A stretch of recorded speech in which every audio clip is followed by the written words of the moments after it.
At least that's why I took some time to do that. About the powdered cream, that's something, this one we had to put it in, to have it available in the shops. But for the chocolate, it is there. Kindly, if you are in a position, buy it and give us reviews.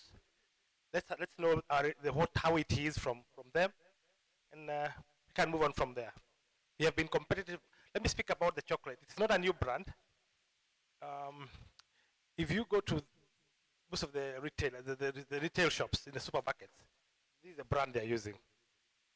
For their cakes, for everything, this is a brand they're using. The supermarkets around, almost all the supermarkets around. So it's not a new brand. It's something that has been there, and now we are coming into the retail section. We want to push it into the retail section. So be free to buy. You hear the affordability is as good, and then from there we get the reviews from you. I can't ask about reviews because people do not seem to know about it, but we just wanted to put across the awareness. Okay, that's what I have to do. And we have these smaller packs. We are as competitive as what is there, and we'll see. Thank you for your time.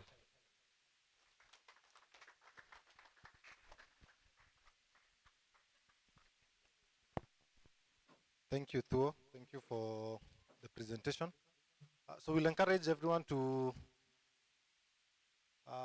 test their products, target, called quality target, their entrance in the market. And it's always good to have a variety for the rainy day because we never know what will happen. So the next presentation will be by Piratos. But before they do that, I would want to give a short presentation on behalf of Topserve as they set up. So first is to thank all bakers for supporting the Topserve course and the Topserve journey. Excuse just a minute, I will want us to have one meeting.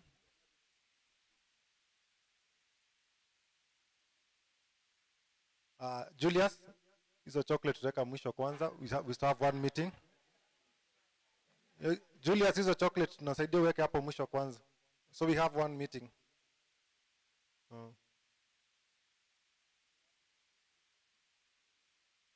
Because of interest of time, I can see everybody's looking at their watch and people want to leave. So we want just to ensure that we respect those who came early enough to ensure they leave on time. So I was saying as Pirato set up, we wanted to pass a few things from Topserve as the organizers of the event. First to thank bakers for the last 3 years since we set up a shop in Kisumu. You've really supported the course and the mutual benefit has been felt well. We are very grateful for the support that you guys have shown to us. And there are a few things, having seen on the group that we have communication from, that we'll want to have a conversation about and put clear. First is understanding who Topserve is. There's been a conflict of interest at the shop level, where there's a confusion of Topserve as a merchandiser and Topserve as a training entity. Just wanted to put it very clear that at Topserve, we don't train. So we'll expect you as our customers to have prior knowledge of the product. That's why we organize such events, to demystify the content of the product. And also, as an encouragement to all of you to continue learning and reading wide. So when you come to the shop, we're able to serve you better. We will always explain to the best of the knowledge of the sales personnel at the shop. However, it's the duty of the baker to really invest in themselves to get to know how to use the product better and the content of the product. Training is a journey, and all of us have to invest in it. YouTube iko ni sawa, but ikikuja ikulemee, that's why you need to go to an experienced or a seasoned baker for guidance or mentorship. So we'll still need to encourage that because we've had conflict of you as our customers and the sales personnel. So when somebody is not advised, they will treat that as poor customer service, whereas it's your duty to go to get trained. We will want to separate those issues. If it's an issue of customer service, let it be purely customer service, but not an issue of training at the shop level, because it may create traffic at the shop unnecessarily. The second issue is our shopping procedure. Um, we've really come a long way to understand the dynamics of the market, because we believe every market is unique, and we'll still emphasize that the shopping process will really help us serve you better. And by that I mean, but we have different ways that you guys shop with us. There's some of you shop online through WhatsApp, Facebook, and the website, and the process is still remains the same. Once you make that, an order is only complete once a payment is done. Otherwise, that whole conversation is just an intention to buy, and we cannot pack until you pay. That's, we only pack with a receipt. That is to help us be accountable, because if we're not accountable, we will close shop. We will close shop, and once we close shop, we can't have such events. They'll be gone. So it's only mutual. If it's mutual, it goes both ways. You help us, you scratch our back, we scratch yours. So we will still insist that the shopping process has to be respected. And just to reemphasize, it's not that the staff are bad. We cannot pack an order until payment has been done. That's a shopping process that has to be respected. And when collecting the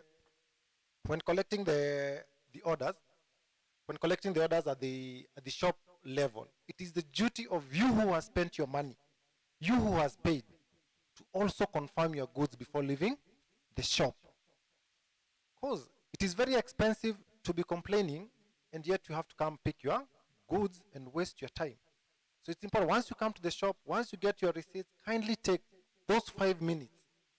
Go through your receipt, go through what you've ordered, ensure you've been packed for the right items. I know you, all of us are pressed, are in a hurry. But the cost of correcting that order is too expensive, both ways.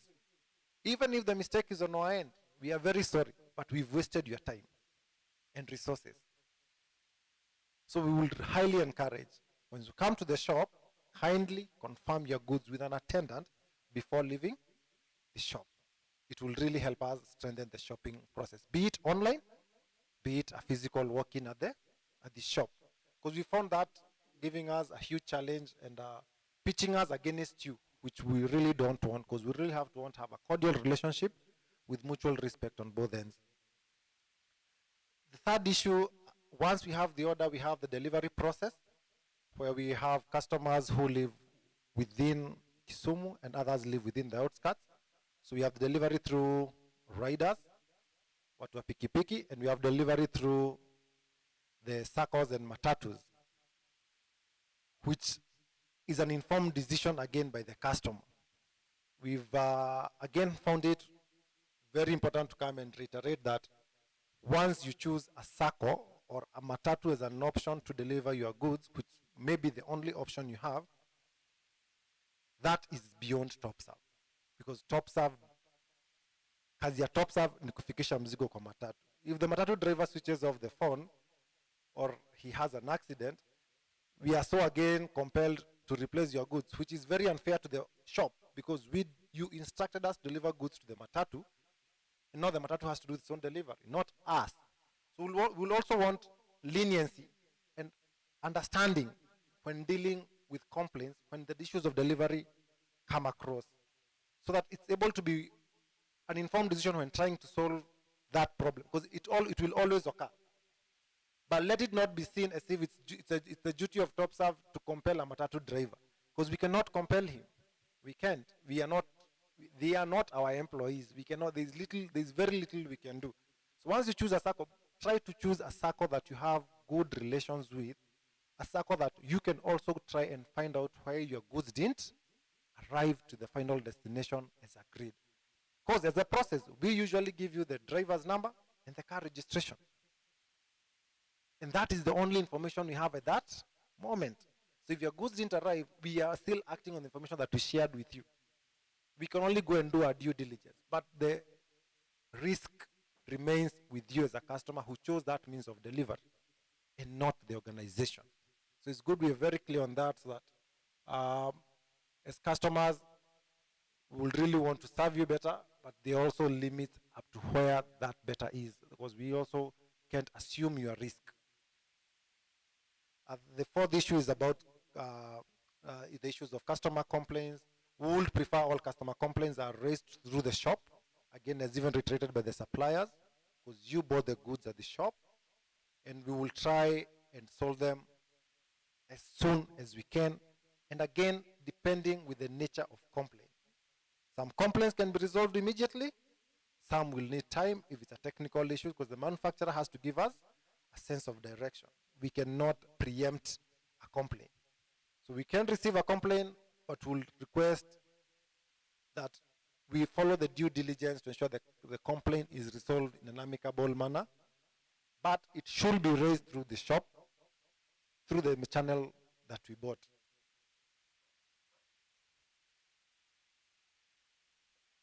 Then there's an issue that we face all over where we have branches, is an issue of urgent orders, especially Thursdays, Fridays, and Saturdays at 6 p.m., Saturdays 5 p.m. when we are closing shop. Every baker considers their order urgent. We totally understand. I mean, all of us live out of this baking business. We pay fees, we pay our rent, we live out of this business. True. But remember, employees also need their time off for them to serve you better tomorrow. So we will prefer also our working time is respected within the same urgent orders. If we open shop 8 to 5, let us try to work within those working hours. Because once you experience a bad customer service at 5:15, 5:30, there are a lot of dynamics involved. An employee is feeling, I'm going out of my way, who is going to pay me overtime? A baker is feeling also, kindly listen to this, because this is my big order. This is my big moment tomorrow. So we will try as much as possible to ensure that, can we have a bit of proper planning? It's not possible all the time, but can we minimize it? Because it will help us better when it's very, very, very, very urgent. We will also want a conducive environment to be able to serve you better. So we'll kindly request that we plan our orders way in advance, and we will try to push them and escalate them as fast as we can, but also within the framework of the organization.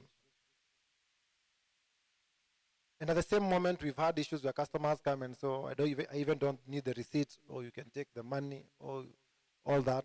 But we will want to echo the same thing, that goods will not leave the shop without a receipt. That's why you'll find the employees being very adamant. Because if we will find out that goods left the shop without a receipt, it is dismissal of the employee, period. So that sometimes we also have to understand the other side of the story, because we need to protect everyone. As I've said, you scratch my back, we scratch yours. So we have to respect the processes that have been put in the institution to ensure that we have a better tomorrow. Because the success you see here, for us even being to be able to afford to bring these here, is because of systems and processes. Otherwise, it will have been very hard for us to be able to accomplish what we have today. So we have to support each other and support everybody's cause, the baker's cause, and also the shop's cause. And in conjunction with that, there's a plea from our employees, which is good to raise it here, that we have customers who want to send orders to their own personal numbers, which is very unfair. And when they are told not to send, they feel the employee is not good enough. Kindly let us use the channels that are available to work with the organization. Topserve has official WhatsApp number. If it has the official phone number, kindly communicate through that channel. And it's evident, all of us are in the group. You will see at 11 p.m. Nani ako na namba ya Sylvia? Ni nyinyi hapa. Right or wrong? There's a truth. If Sylvia is not at the shop, you'll still need to be served, right or wrong? Yeah, because your business is bigger than Sylvia. So let us try to look at it as an organization, at an organizational level. Because they also have their own private life. Let us respect that for them to serve us best. So we wouldn't wish to see that repeating itself also. And it's a plea from them, not from Sylvia, but even the other employees, which is not right. And it's good where we call it out when we feel it will affect the working environment of the employees. And lastly, we'll still want to give our reassurance as a Topserve that we are partners in this journey, as Emily Sakwa put it, that we would wish to see this industry grow to heights, and especially in this region. That's why we are very keen on it. That's why we even organized the open day to ensure that it's a success story on both sides. Success to the baker and success to Topserve. So we'll want to see a repeat of this, not once, not twice, even maybe twice a year, to try and demystify, to try and bring as many suppliers closer to you as possible, to explain their products to you, for you guys to question their products, their use. So let us look at this as a partnership between a consumer and a supplier. Let us give it that look. So we're able to improve. Where we err, let us be corrected. Let us improve on that. Where you err, we will not hesitate to correct, so that we look, or we see this relationship as mutual and beneficial to both parties. So we're able to hold this. So when we ask about feedback, how was the event? We will want a genuine feedback. How do we make the next event way better? Because it's more of a partnership. Yeah, it's more of a partnership that everybody feels comfortable attending or being served or working with Topserve, from the supplier to the baker. So we will still echo that and ensure and give our commitment to try and work closely with each and every baker, and also insist the need for training, especially amongst ourselves at this level, so that we're able to uplift each other and the standards of the baking industry. It is ours, it is our industry, it is ours to craft it and give it a sense of direction. We cannot wait for people from outside. No way. We have to own it and make it big. And in that respect, if there's anybody who trains and is part of the event, we'll maybe ask Maureen to give them, maybe they could raise their hand so that Maureen could give them a chance to introduce themselves and see where they train from. Because it is the integral part of these open days. Constant improving, continuous improving. Maybe if there's any trainer, they'll raise their hand, apart from Modesh and Emily. I know Mkonani, do you have a trainer?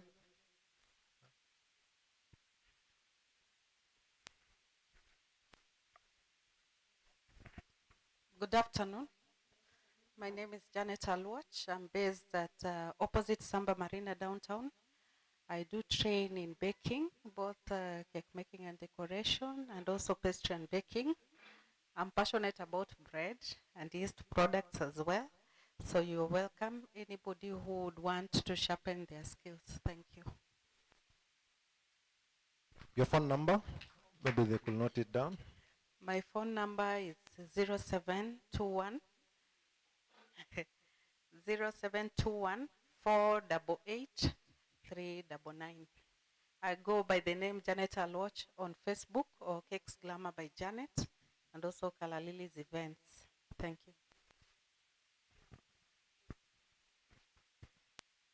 Thank you, Janet. Do you have any other trainer? Good afternoon, sugar sisters and brothers. My name is Shamsia Nuru Omari. My business name is Nuru's Cakes and Pastries. I have a shop located near Sifa, directly opposite St. Teresa's Girls. I also train. I am very passionate about this. You can get me through 0710 492 901. Thank you. 0710 492 901.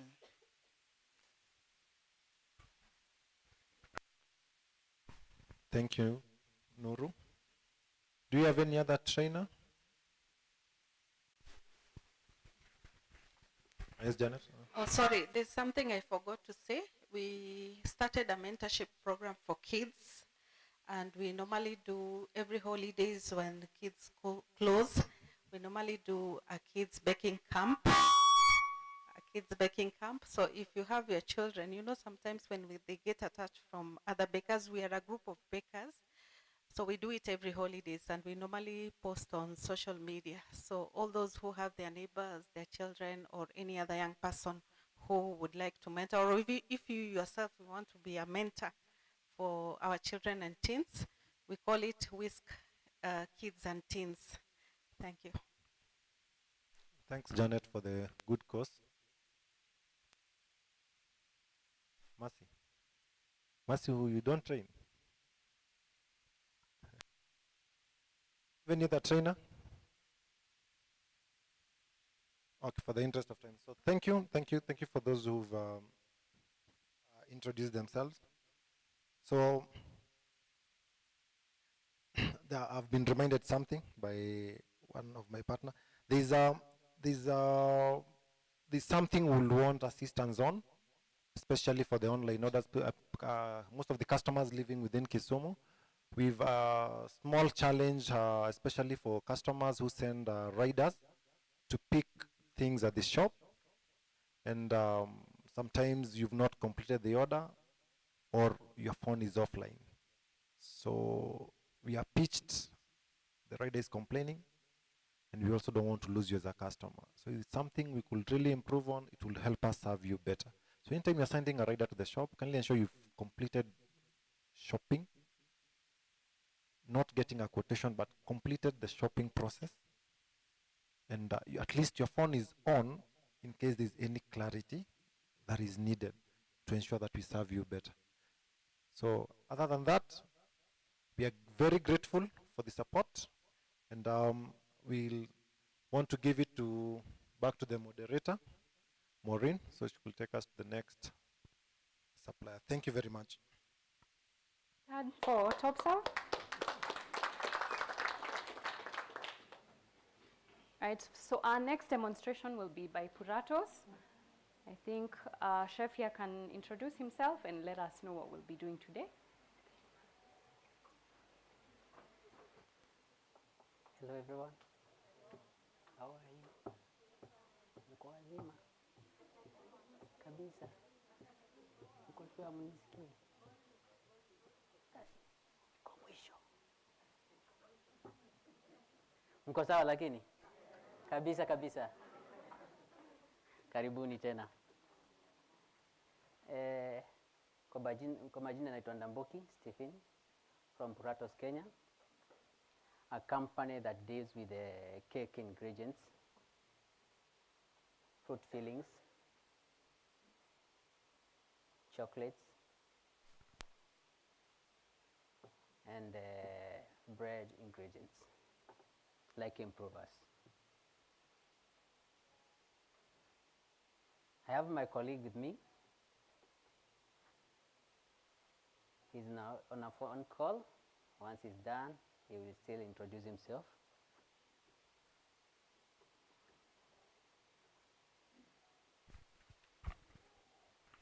Hamjambo.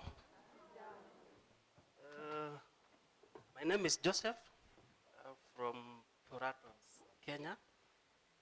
And I have my colleague here who is the technical advisor, Stephen. And we are happy actually, guys, to have this chance to interact with you, showcase our products, and answer you all the questions pertaining Puratos products. I would like to talk about 3 points. One is about our products, or the second one is about the channel that you guys use to complain about our products to Topserve. And then thirdly, I'll leave it to Stephen. He'll talk to you about costing, because we would like to compare something from something. So Puratos is a Belgium-based company, which is a family business that started in 1919. So 2020, we were celebrating 100 years old company. And we are the leaders in innovation as far as baking is concerned. Many people actually knows that Puratos, they have only 2 products, basically which is the two creams, Ambiente and the Whipper. And the narrative is no, we have a wide range of products in the baking line, and especially on cakes. We have the cake mixes, we have the creams, we have the chocolates, we have the fillings, and most of them we have actually used them in the cakes that you are seeing in front of you. Recently, we have started the project of selling the fillings with Topserve. And for the few opening days that we had in Nakuru and Meru, it's doing very well. That's why we've seen it's better and good that we do it to the Kisumu people and most of the customers who use Puratos products. So all the questions that you have been asking Topserve about our products, we are here to answer them. Feel free to interact with us. As Chef Steve demonstrates, I will be interacting with you guys to deal with these questions. Okay, about the goods return channel, it applies to both Topserve and Puratos. We as the distributors and the goods that we buy from our main company in Belgium, there is a policy that we follow as far as the goods returns policy is concerned. Okay, when it comes to our distributors, we also have a goods return policy, and it trickles down from you customers to Topserve, then to us. So when you purchase goods from Topserve, and probably you get home, you find that it's not working as per your expectations, which policy, which channel do you follow to complain about that to Topserve? Can somebody volunteer and tell me which channel do you follow?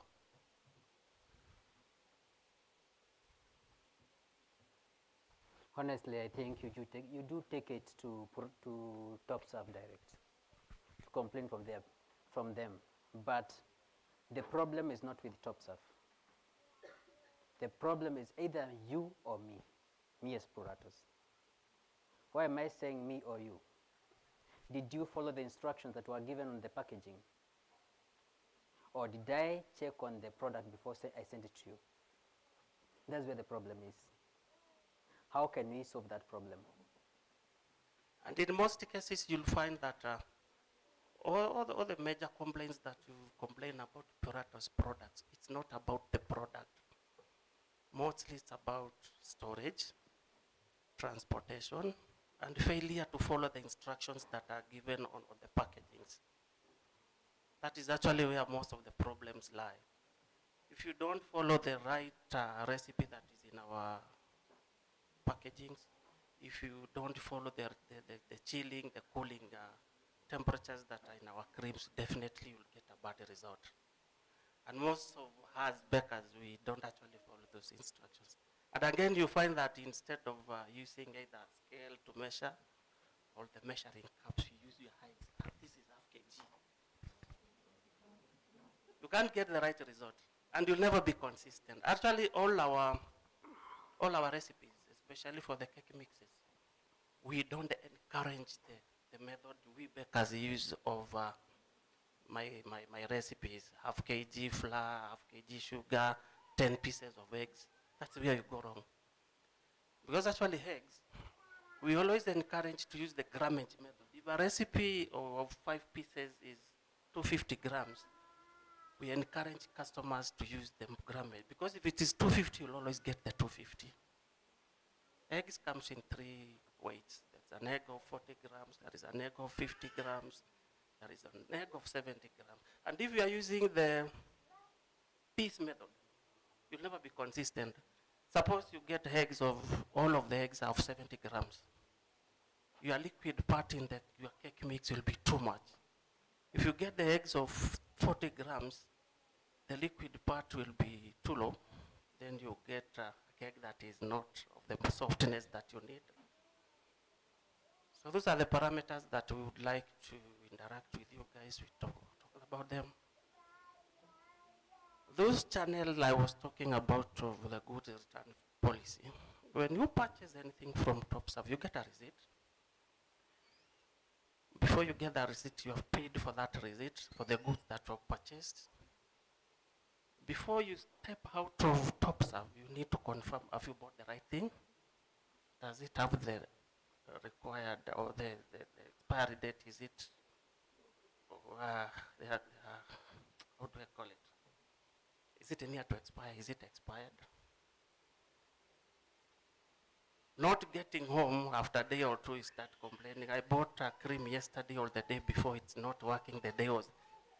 When you get out of that door, Topserve actually doesn't know how you transport those goods, how you store those goods when you reach home, and probably how do you use it, which is none of their business.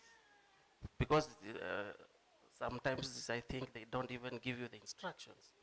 But because you are bakers, I think you know the instructions. And if you don't know the instructions, they're in the packs. When you look at the top of the creams, all our creams, there is a column that indicates the storage temperature. There is another column that says the whipping temperature. So if you don't adhere to those instructions, definitely you will not get the right results as what you anticipated to get from that product. So when you buy goods from Topserve, you don't feel that they have the quality that you need, or they have any deformity. Don't get home, stay a day or two, then you start complaining to Topserve, I bought this and it's not working.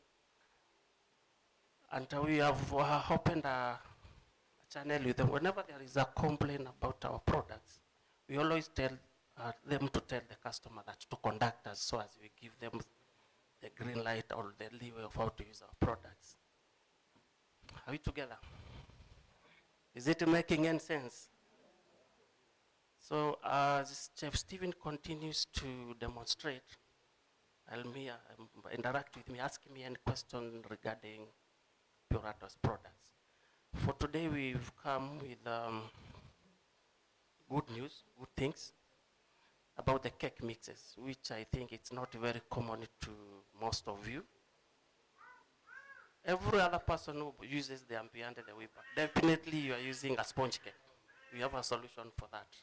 Ready-made cake mix that will only add water and eggs. Chef Stephen will take you on that.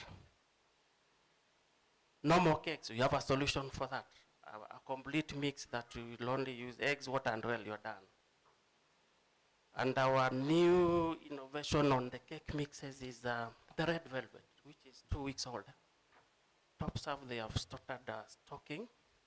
That is actually why we've given some of them, like the red velvet, the purple velvet, a priority, because they are new products to us. About, if you are not very comfortable using our liquid creams, we have another solution of the powder one, the Diana, which is actually becoming so popular. And for Diana, it's very easy to use. Very easy to use, very to store. You don't need a refrigeration when you're using Diana. The only thing that you need to chill is either the water that you're using to mix or the milk that you're using to mix. The ratio of 1 to 2, Stephen will take you on that. And because we've been impressed by the attendance, the responses that we are getting from you guys, for the whole of this week, Diana, when you buy it from Topserve, we are giving a discount of 20%. For the whole of this week. But again, if you have an issue or if you have never used it before, we are here today to illustrate to you on how to use it. And again, feel very free to ask any question regarding our products. If you feel like asking it now, you can ask. If you want to see me aside, please do so. Because many people knows Puratos as, many people call these Puratos. Give me 1 carton of Puratos, so I give you the whole company. It's called Whipper. And I think we will give you our Facebook page, our Instagram page. You'll find all our products there and the demonstrations that we've done for so long. So with that, I will leave it to Chef Steven to talk slightly about still the products, and then he starts the demonstration. Steve. Okay, thank you so much. Tufike hapo mwisho na tutoke. Mbona mnastuka? Ndio mwanzo? Ndio mwanzo? Nakaa mmechoka. Njaa? Kabisa? Niwakatie keki? Eh? Kuna keki. Wakatie keki wakule, ndio tuweze kufanya na wao. Wakatie keki kule wakule, ndio tuweze kufanya na wao. Wakatie 2, tawatosha. Nataka tupigane vita. Mwenye ataangusha mwingine, achukue kikombe, si ndio? Eh? Katikati ya premix na cake from scratch, ni gani best? Why? Eh? Haki sisikii yoyote. Siinue mkono. Because you can control some things like sugar. Because the cake mixes sometimes have definite things. Ukitest keki unasikia iko na sukari mingi, na maybe that's not what the client wants. Some clients actually don't like very soft cakes. Very soft cakes. Softness, sweetness. Lingine? I'm here. Some clients prefer the traditional cake. Yani wanataka ile keki ya kuuma, si mattress. Hawapendi mattress. Nani alikudanganya ni mattress? Even ndio wanaturizonia. It's not a mattress. Those cake mixes are divided into 2 categories. Sponge and the pound cake. Kuna ile ngumu kabisa na kuna ile soft kabisa. So, So me, I just wanted to say, I really can't tell the difference. I've been looking for Purato's cake mix for so long. I've never gotten hold of it. Nilikuwa naambiwa ukipiga simu, nilikuwa nimepatiwa namba, mara mtu ako mteja, mara it's 25 kg. They can't give you less quantities. So today, at least when I go to try it out, I'll be able to tell the difference between Purato's cake mix na ile cake mix ile nimetengeneza, then I can tell which is better. Maybe you'll win. Then we'll answer your question next time. 25 kilos, 15 kilos. Tushatoka kwa hiyo. Tunaproduce in Kenya. So we are able to pack in 1 kg like you can see. So you can buy a smaller package. And I think in Topserve, they have some, and possibly they will have all the stock within the next few days. Mambo ya keki ni soft sana. Hiyo keki unaekanga ya sponge cake, unaekanga maji kusoko. Do you soak your cakes if they are sponges?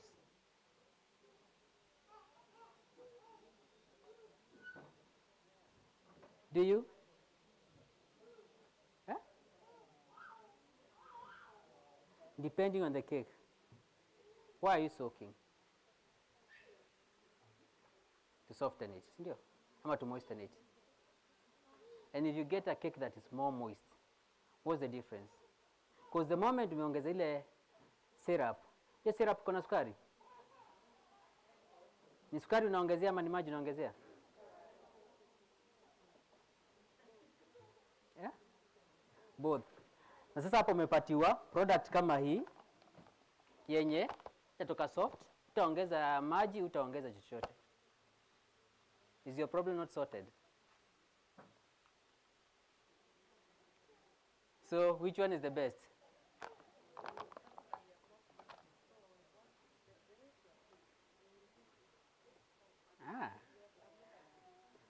Najua nyote mko kwa biashara, si ndio? What's the cost of your cake? Production cost.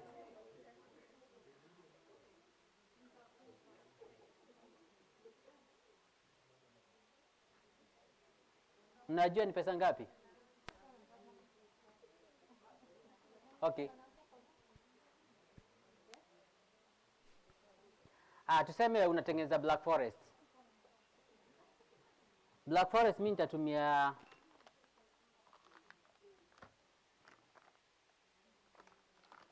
hizi mbili. Kwa ya vanilla na ya chocolate. Si ndio? Nikitengeneza hiyo sponge bila kuweka cream, nikitumia hii unga ni 187 shillings. Hiyo sponge. Nikitumia hii ni 158 shillings. Hii iko expensive because iko na cocoa powder, si ndio? So, yako ikiwa sponge tu hivyo ni pesa ngapi?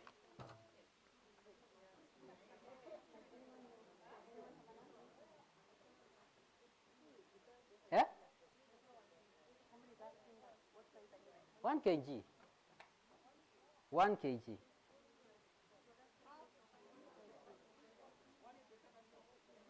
$187 shillings. Nikukostie saa hii uone. Eh? Tuko na board.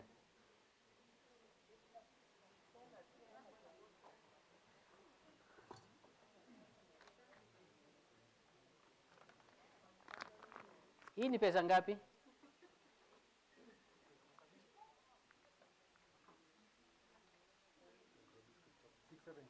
$670.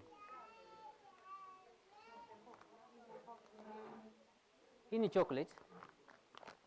670. Mayai huku ni pesa ngapi? 15. 15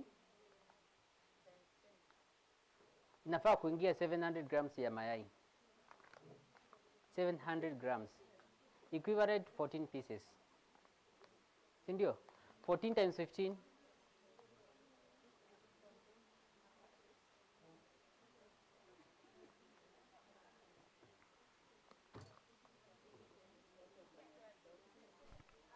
To 10. 210. Haya. 210 plus 670.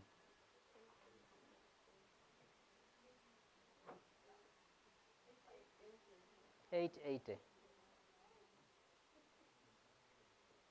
880 divided by 4. Sorry?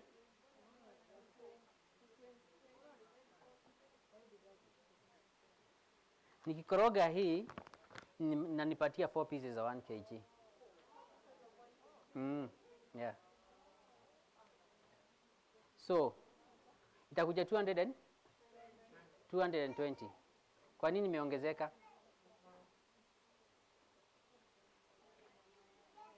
Bei imeongezeka kwa nini?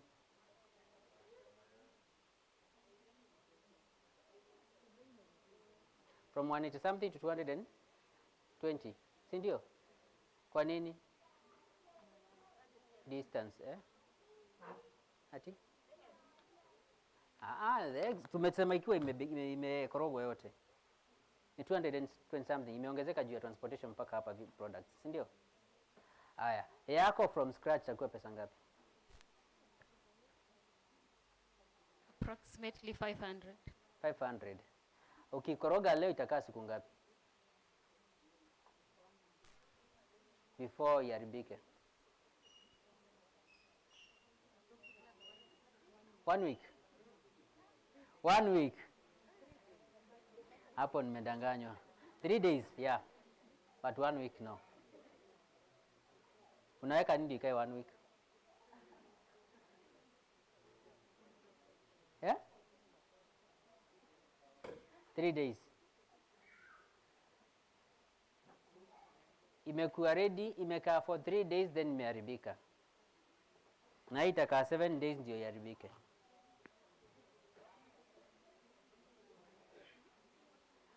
Aya. The other thing, ukikoroga mix yako the next moment stima ipotee, what will happen?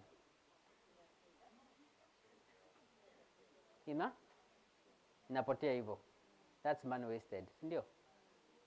Hii nikikoroga stima ipotee, 12 hours nitabeki bado,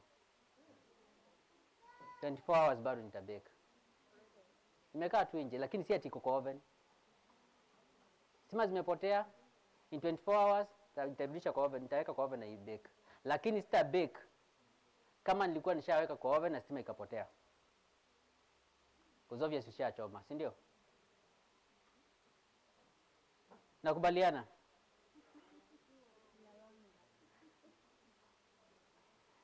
The other thing, mixing time ya your product. Ni how many minutes? 8. Hours? Pana, yes fika na ni less. Ya mkono ya itaenda. Ya mkono itaenda. Lakini ukitumia hii machine ni around 25 minutes. Pamoja na kudeposit kwa tin ndio ingie kwa oven, itakuja around 33 minutes. Baking time 30 to 45 minutes. Mimi nitairefusha ikue 40 to around 60 minutes. Si ndio? Mixing time ya hii premix ni 5 to 7 minutes. Baking time 35 to 50 minutes. 35 to 50 minutes. Depending na thickness ya mkebe ambao unatumia. So ni gani natumia stima mingi? From scratch. Jambo lingine, wakati mna bake na umerealize kuna kitu jaeka like baking powder, what will you do?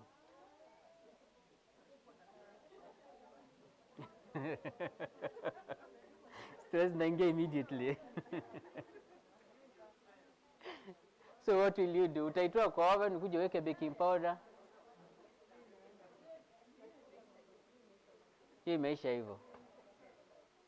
Lakini nataka kuniambia hii premix utasahau ni kuweka mayai, maji na mafuta peke yake. Mayai, maji, mafuta. Na kama ni ya sponge, ni hiyo mix na mayai na maji peke yake. Within 7 minutes shamaliza kukoroga mix yako na unaweka kwa oven. So within 1 hour keki yako iko baked from mixing to baking. Unihesabia another 20 minutes za kucool, 2 hours ya deliver cake. Ya scratch time kidogo 3 hours, sometimes 4, but tuipatie on the lower side 3 hours. So huwezi pewa keki immediately na uifanye, na ukiharakisha sana cause ingredients list ni nyingi, utakosea moja na hivyo ndio umerudi tena to zero, another cost added. Niulize swali, nini inasababisha msiende the premix way? Ati? Kutojua. But now you sitasema hivyo. Ni kutokujua tu, lakini mkishajua ni hivyo. So ni easier to work with the premixes than kufanya kazi from scratch. Because from scratch hata unapata store yako imejaa products mingi na zingine unatumia once. But kama ni hizi premixes unapack once na unajua ile kitu kingine unahitaji tu ni maji, mafuta na mayai period. So ni kuweka mayai tu kwa nyumba na mafuta. Maji iko there. Vitu mbili utaisahau, si ndio? Na sisemi ati ni kwa yes.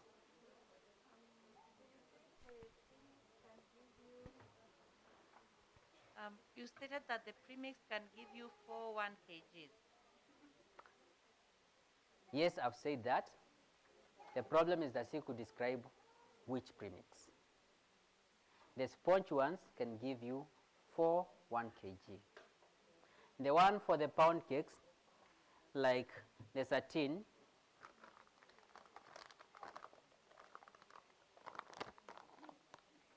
these two will give you 2.5 kgs.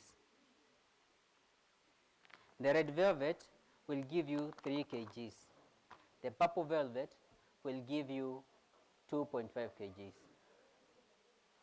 So the sponge one, that is the biscuit, will give you 4 pieces.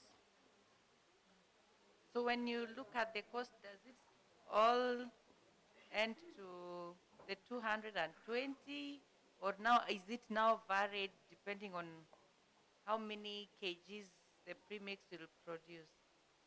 I did not understand your question. Just repeat.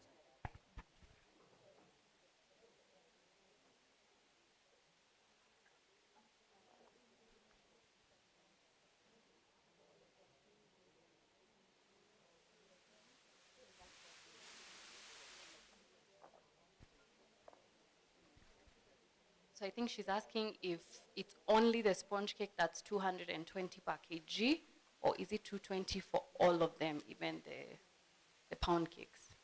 It's only for the sponge cakes. Only for the sponge cake. Yeah. If you go to the pound cakes,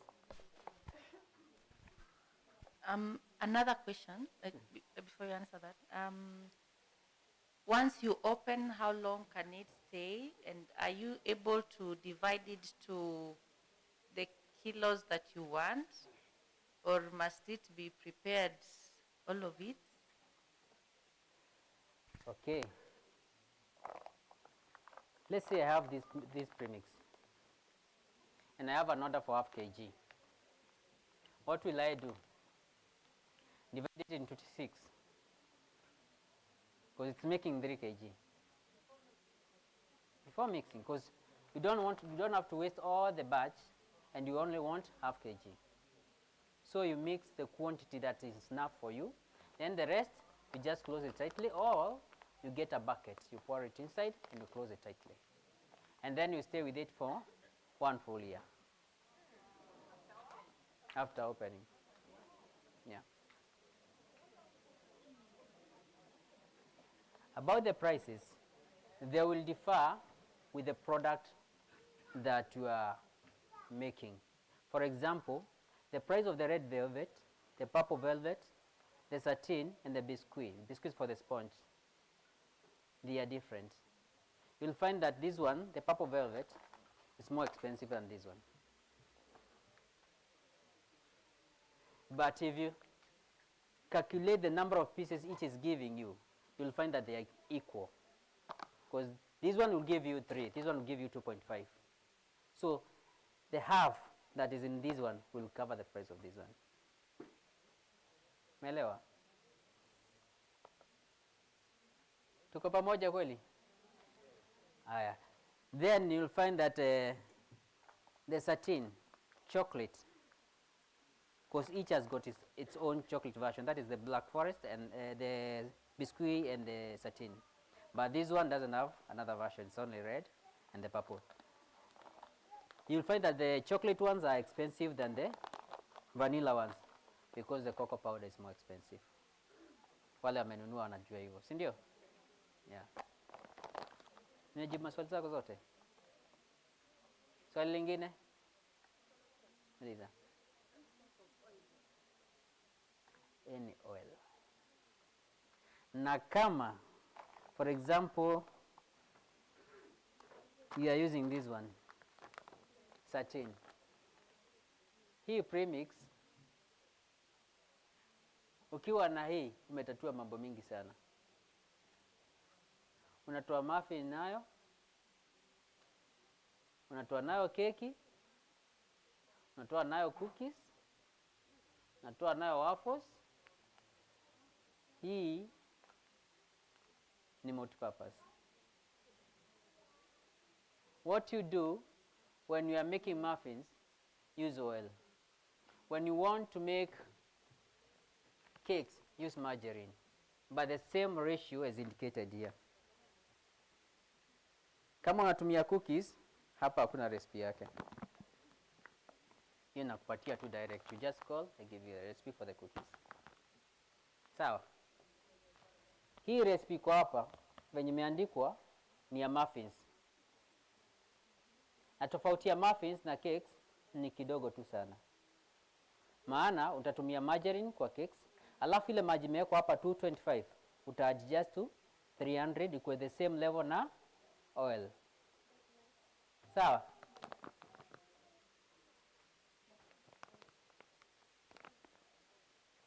Kuna swali lingine? Kuna swali?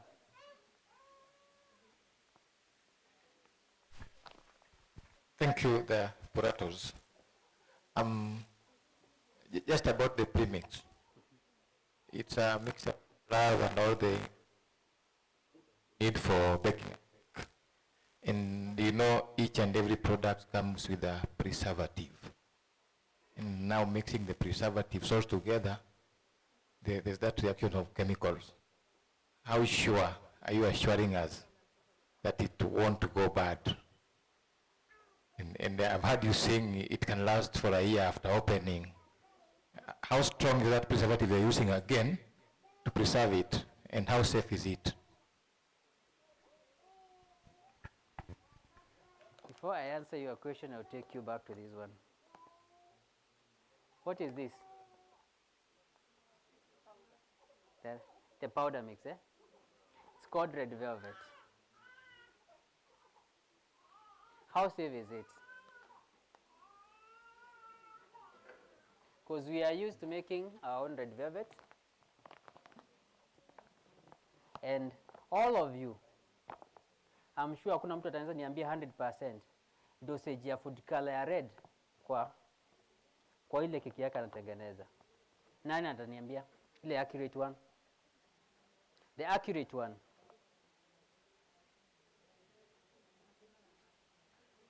Nani anajua the accurate one? Hakuna. So you are also not sure whether what you are serving is correct or is a bad thing. Si ndio? Sawa. So, unatumia kala gani kutengeneza red velvet? For R. Recommended dosage? Yeah? Eyeballing? Gani? 0. Teaspoon. Half teaspoon.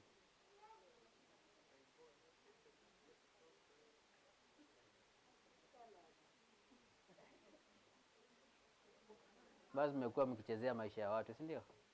Nyote mnafaa mwende jela, si ndio?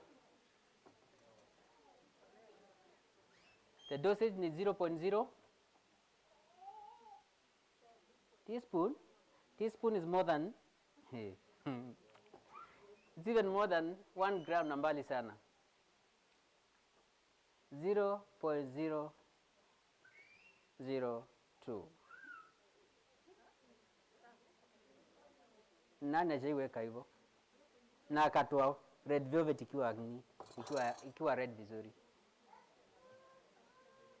So you've been serving chemicals because you are not following the recommended dosage. Hii kwa hapa, I've done it with 4R. Na nikaifanya na plant-based colors. But because of that dosage, nikaona itaweza kuwa hatari kwa binadamu. Nikaacha. So hii ni plant-based.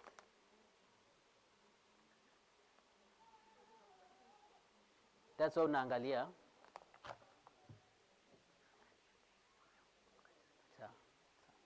That's why unaona hii ukiangalia kara yake pale ama kala ambayo umepewa inakaa sama maroonish, sio that red yenye mnataka, si ndio? Because of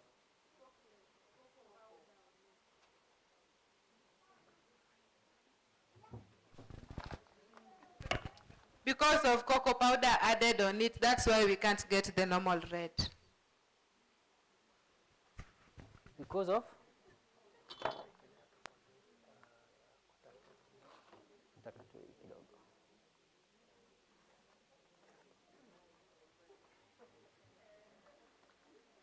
Hiyo ndio the red that we have.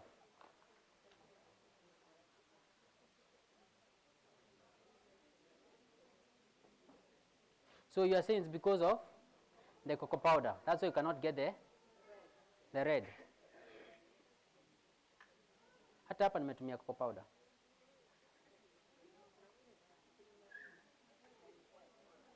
But it's healthy. It's healthy. Kuliko nikuwekee kala mingi, alafu iko affect, uanze kusema uko na cancer. Sawa. So tumemaliza hiyo. Swali lingine? Yes. Eggs. Ni wangapi hawana scale? Na ni bakers. Wangapi hawana scale na ni bakers? Hakuna, si ndio? Kama mayai umeandikiwa 700 na unataka kutumia ya sponge, divide it by 4, itakuja 175, si ndio? Na unga 250 na maji ya 45 grams, umeshakoroga keki yako. Swali lingine? You can use milk. The recipes. Tufanye gani, ya sponge ama hizo zote? All.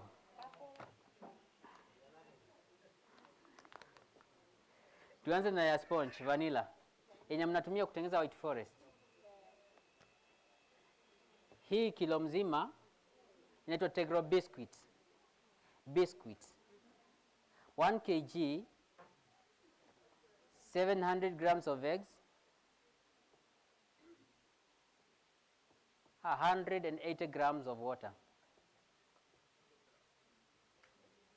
Mixing method, whisking. 1 kg of biscuit, 700 grams of eggs, 180 grams water. You whisk for 5 to 7 minutes, depending the speed of your machine.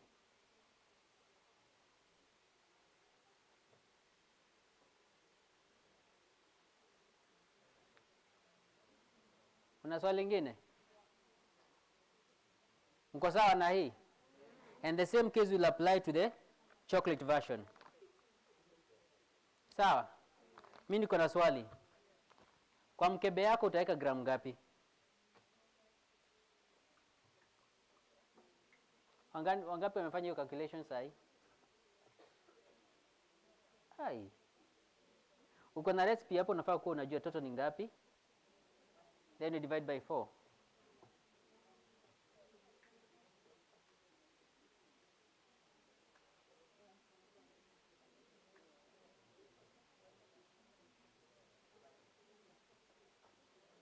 Okay, 1000 plus 700 plus 180, it's 1880. Divide by 4, 470. 470 nimenipatia size hii keki unaona hapa. Hii. Yes, hiyo 470 ndio hii size. Let us scale tupime.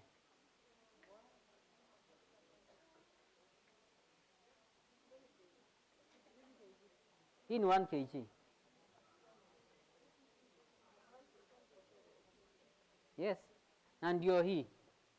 Na ndio hii. Ile ni tofauti. Inakupatia bigger volume.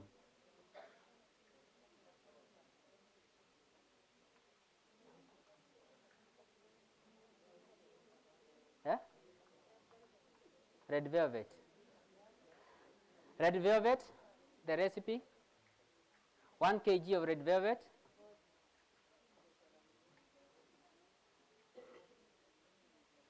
560 grams of egg, 560. 200 grams of oil, 120 grams of water. 1 kg of red velvet, 560 grams of eggs, 200 grams oil, 120 grams water.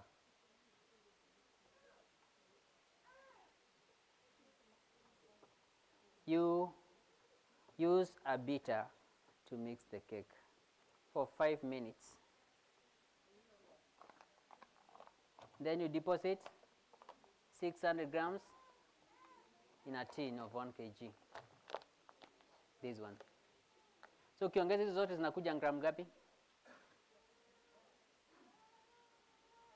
1000 plus 300 plus 200 plus 120 plus 560. 1990. Divide by 3. 330. Divide by 3.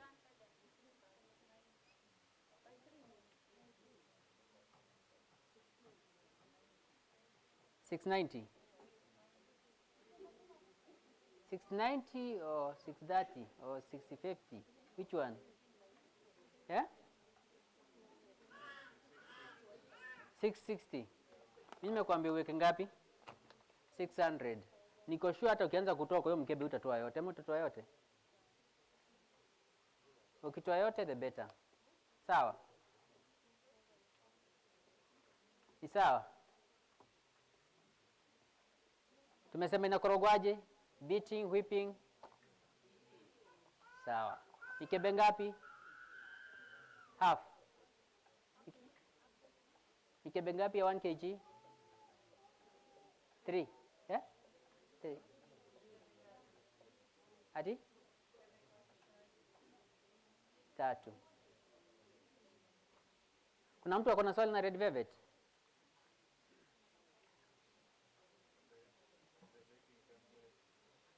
Baking temperature.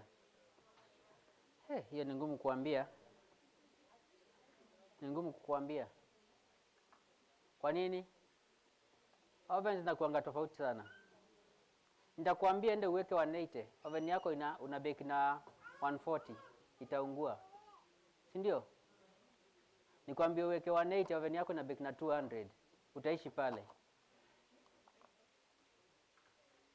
So kila mtu anajua oven yake, si ndio? Tufanye nyingine gani? Purple. Purple velvet. 1 kg of purple velvet.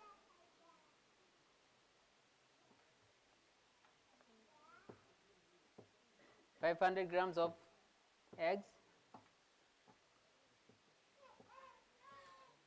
300 grams oil or margarine.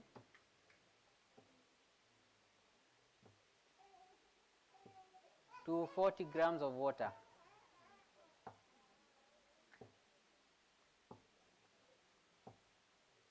Nirudie. Sorry? Yeah, they're there.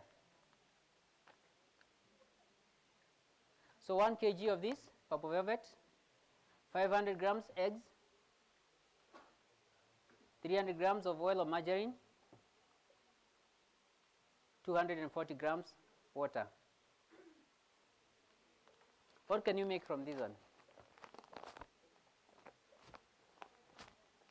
Sorry? Yeah, 2.5 or 2.5 kgs of a cake. What else? Muffins, cheese roll. Sawa. Swali yote kwa purple? Na mtu akona swali? Uliza.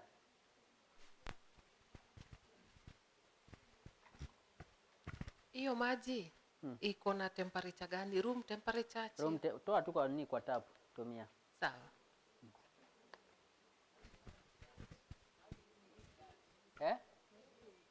Mixing, tumia beater. Dakika 5 ama 6. And I'm asking, is it a must to use water or you can use milk? You can use milk.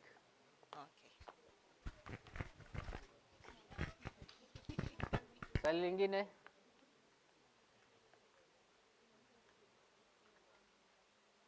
Yes.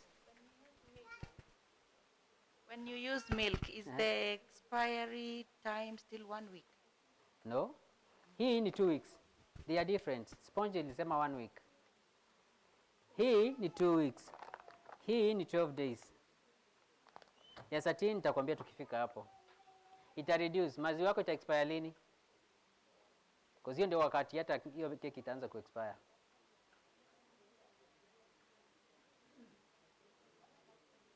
Uliza.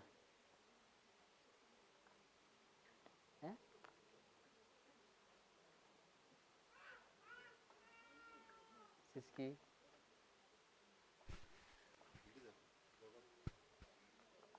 Usipouliza ujibiwe saa hii. Na ni free. Utatafuta mtu atakujibu wakati ule itashindikana. Uliza tu tafadhali.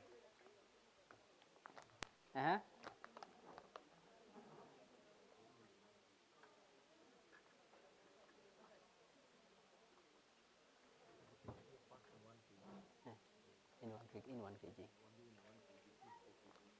Oh. Hizi ni kilo ngapi ziko hapa?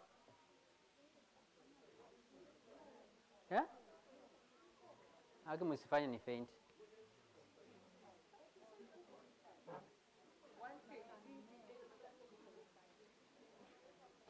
Chenye kiko hapa ni gram ngapi? 1000. Yeah. This is 1 kilo. 2. Yeah. Kuna mtu ako na swali na Papo Velvet? Hakuna?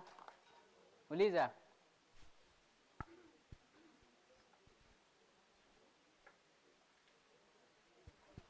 Okay, hello. My question is, you've said it will yield a 2.5 kg cake.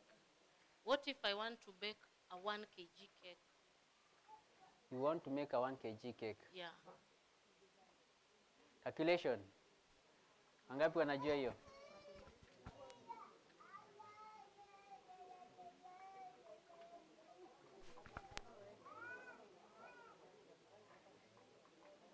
Wangapi watasaidia kwa hiyo swali?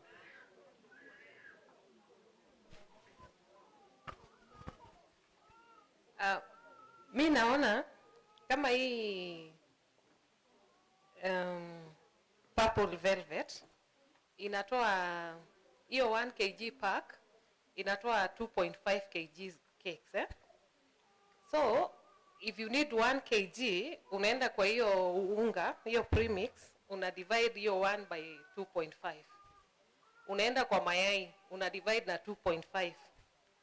Mafuta 2.5. Maji 2.5. Then now you get what to use. Hivyo ndivyo naona. Hivyo ndivyo iliko. Sawa. Swali lingine?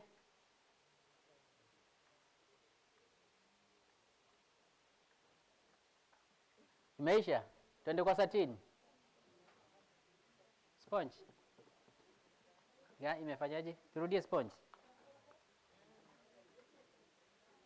Turudie sponge. Twende kwa satin.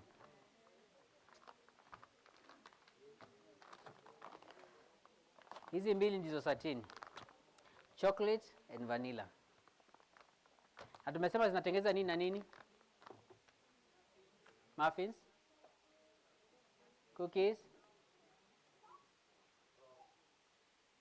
Rolls.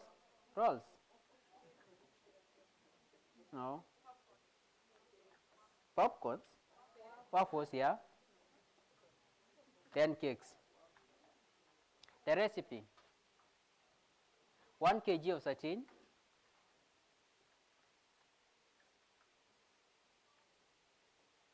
350 grams of eggs. 300 grams oil or margarine, 250 grams of water. That is if you want to make muffins. If you want to make a cake, you take the same package, that is 1 kg, add 350 grams of eggs, 300 grams margarine, 300 grams water.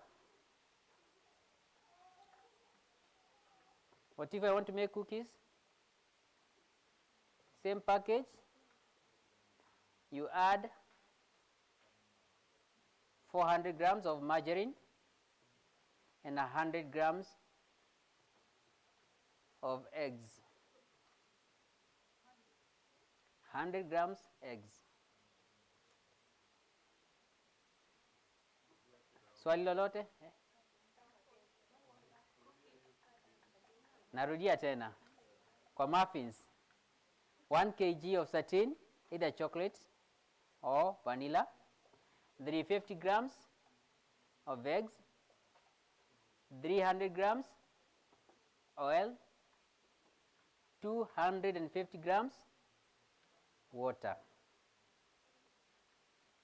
Cakes, 1 kg of satin, 350 grams of eggs, 300 grams margarine, 300 grams water. Cookies, 1 kg of satin, 400 grams of margarine, 100 grams of eggs. Kuna swali? Keki kg ngapi? Tulisema ngapi? 2.5. Kuna 1 kg. What am I holding? Ratus. Abiante. Nani wanapenda hii? Your favorite. How do we whip it? Chill the bowl, chill the cream for how long?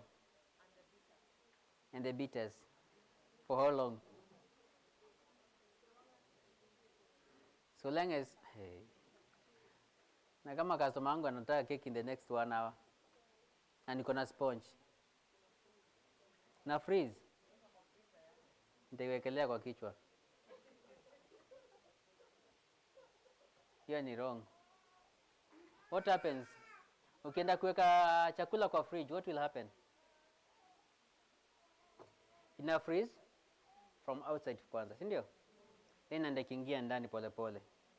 So wakati ume freeze, unapo ume freeze the packaging. Alafu ile cream iko around there.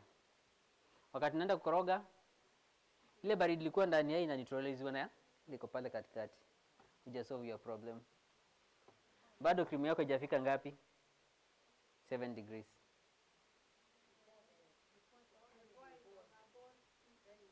I salute that. Hiyo na salute. Pineapple, weka kwa fridge. Si kwa freezer. Weka kwa fridge. Kwa nini? Kwa nini?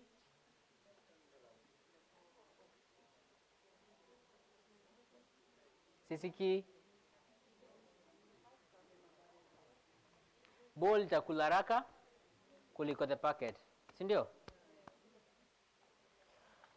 Tunapo whip na whip aje? Medium, high, slow. Medium. Na depend na machine. Na mtu. Una whip na high, unabit haraka unatoka. For how long? Nachana nayo. Alafu naiweka nje. Inaanza kufanya nini? Naanza kufanya nini? Kuharden pole pole. Why? Umeharakisha stabilizers.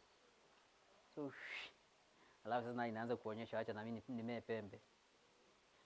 Ukirudi hapo after like 1 hour iko ngumu, unaongeza nini? Cream nyingine. Haujui nyingine hujakoroga. So, chances are the volume will be low. Hii inafaa kudecorate keki ngapi? 4 kg. But the moment umeenda your direction high speed, sometimes change to 3. Na kama uja chill, ina change to 2. So the best thing, kama unajua uko na orders, cream yako ikae kwa fridge. Ukihitaji ni kutoa tu na kukoroga. Ni kweli? Ukiwa na hii cream, what will you use it for? Topping, sandwiching, ama both? Unaweza ongeza color in this one? Unaweza ongeza fruit filling kwa hii? Hiyo hamko sure. Hiyo acha tufanye practically, si ndio? Sawa. Tumemalizana na hii. Si ndio? Nauliza swali. Why do creams crack? Over whipping? Yeah? Speed of? Speed of whipping? Yeah? Method of somehow, but hiyo siko sure na hiyo siko 100 because I doubt it. Ukichill, usipoichill vizuri ama you defreeze, the chances are ita crack, that is ita perform, ama ukoroge na itashikana. What else? What makes the cream to crack?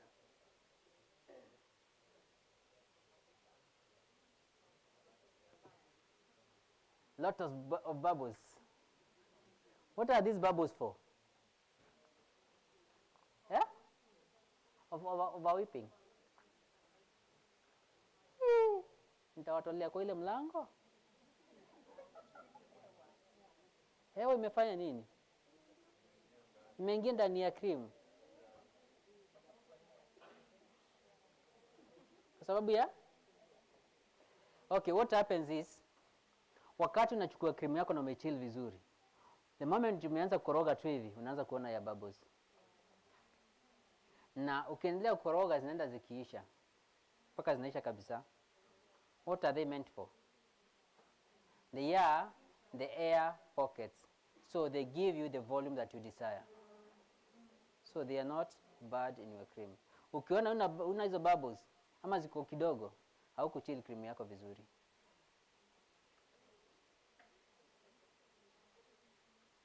Another thing about the cracking of the creams, keki yako ilikuwa dry, so imeabsorb ile maji ilikuwa kwa cream, imemaliza, inapasua cream, inakota the moisture that is outside the cake. The other thing is overstaying in the fridge. No, it won't. It will depend with your fridge, temperature of the fridge. Now, how often do you open your fridge? So hiyo kusui kwa fridge umefungua, umeisahau, umerudisha tena hivyo. Hizo temperatures na vary. Unapata ile temperature ilikuwa kwa fridge, at the end of the day iko tofauti na ile ulianza nayo. Kwa sababu asubuhi ulipata ikiwa tofauti.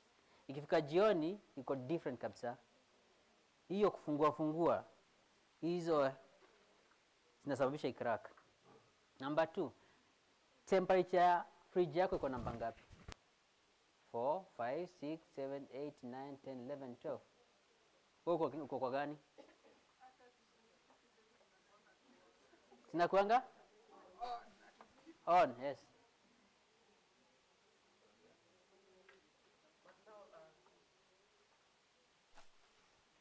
Topserve, they have a solution for that, especially for those who are keeping the cakes in the chiller.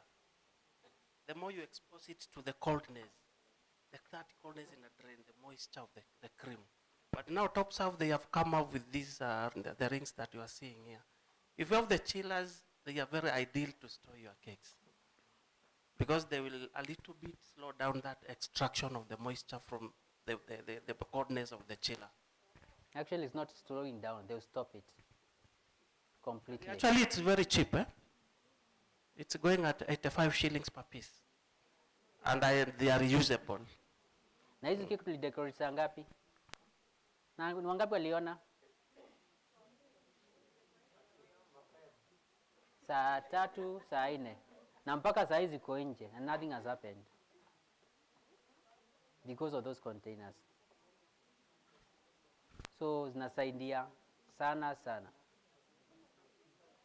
So kuweka keki kwa fridge kucrack, that's about the baker. Umekubaliana hiyo? Ni sawa? Na sijasema ni cream ya Puratos peke yake. Tuseme for example nimefungua hii. Nataka kutumia kwa kilo moja mnatumia gram ngapi za cream? 250. Okay, nimetoa 250. Where will I take the rest? Kwa fridge. How will you store it? Hivi kwa fridge na unaachana nayo. Unasila hapa mbele. Alafu naweka kwa fridge. Inakaa siku ngapi? 1 month, 2 months, 3 months. Siku ngapi? Woi, hamjui. Hii itakaa 5 days. Ita change. Hii itakaa 3 days. Ita change. Kwa nini?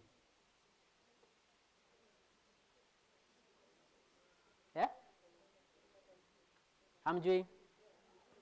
Poor packaging. Hii wakati umekata hapa, umekata tu hivi. Kata this part.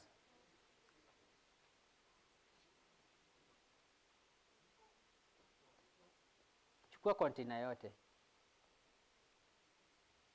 Ama ya mtoto, si ndio? Amekunywa maziwa, amemaliza, uiache nje. What will happen? Itaganda pale mbele. Na hivyo ndio itaganda container mzima. So hii imekata mbele. Umeiacha hivyo, itaanza kuganda kwa mahali ulikatia. Contamination itaanza hapo. Ita affect the whole packaging. Unaweza pata umekaa nao 2 weeks, ukienda kufungua ni kihadi substance ndani. Because of storage. So what are you supposed to do? Ile cream imebaki, chukua airtight container. Safisha vizuri, sanitize, mwaga cream yako hapo, funga, weka kwa fridge. More than 14 days. Cream yako iko tu pale na utatumia na itaendelea vizuri. Kuna swali?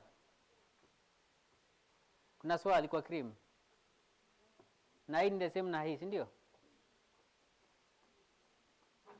Una whip the same, si ndio? Medium speed. Hai, mmenyamaza. Mmeenda ama mko? Mko. Same speed. Ukiangalia whipping temperature ya hii na hii ziko tofauti sana. Hii iko kwa 5 and 7. Hii iko kwa 9 and 12. Tofauti ya hii cream na hii ni gani?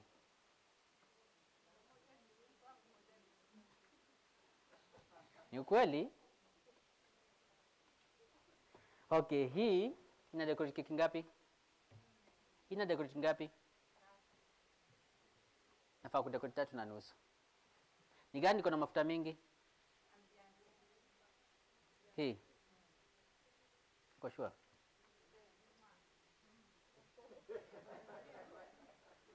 Hii ndio iko na mafuta mingi. Hii iko kwa 16. Hii iko kwa 22.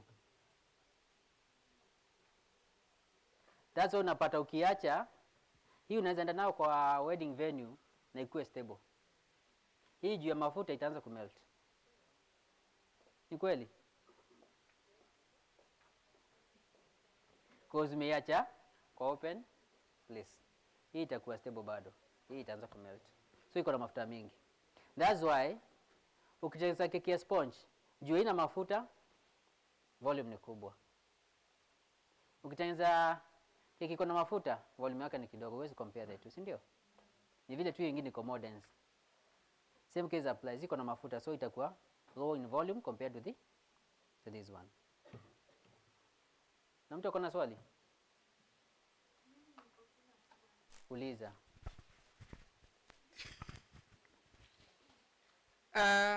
The price. Price. It's too much expensive. Excuse me, sir. Answer that. It's too much expensive. Too much. Three much. Three much, actually. I want to give my sister here a comparison between a Toyota Vitz and a Nissan X-Trail. Sitaenda kwa Ferrari. So that's where I'm coming. Okay, when you compare the creams that are in the market, they are very different qualities. You cannot compare Ambiente with the Pristine. So you don't expect them to be of the same price. Are you together? And even the variation of the price between our creams and our competitors is not that much. But the qualities also differ.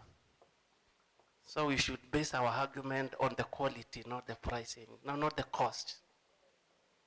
Sasa mama.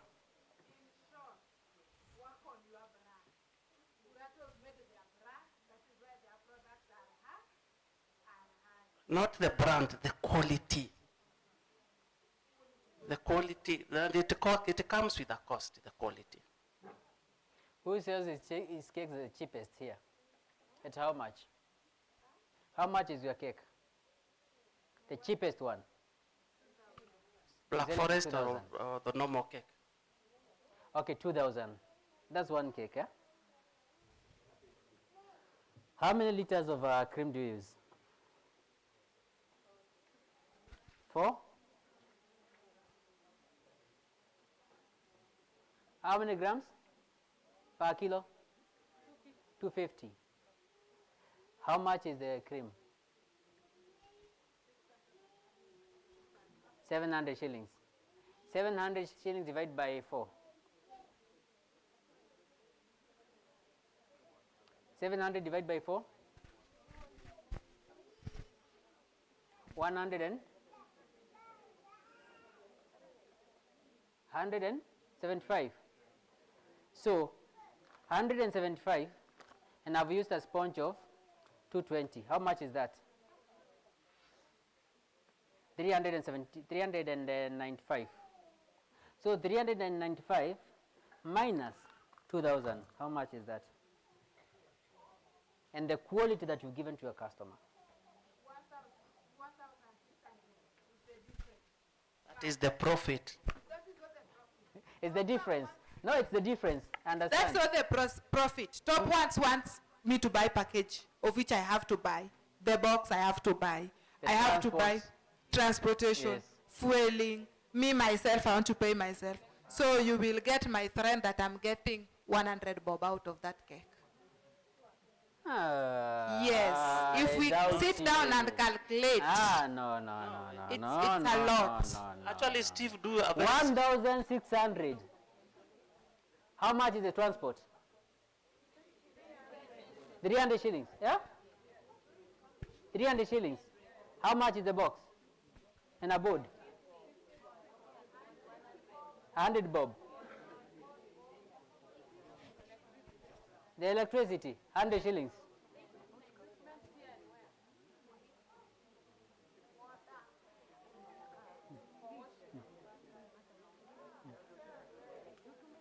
Sawa.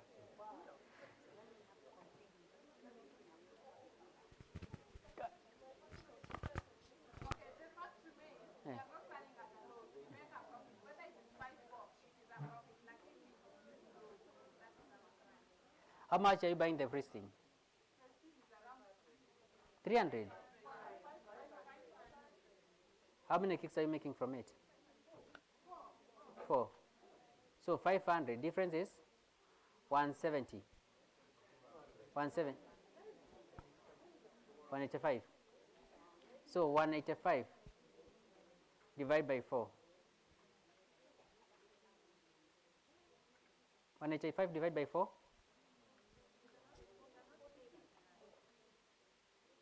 45 shillings. So the difference is only 45 shillings. Yeah? Okay, my time is up. I want us to do the mixing, which will take less than 30 minutes. Then we conclude. But if at all you have any question, just ask.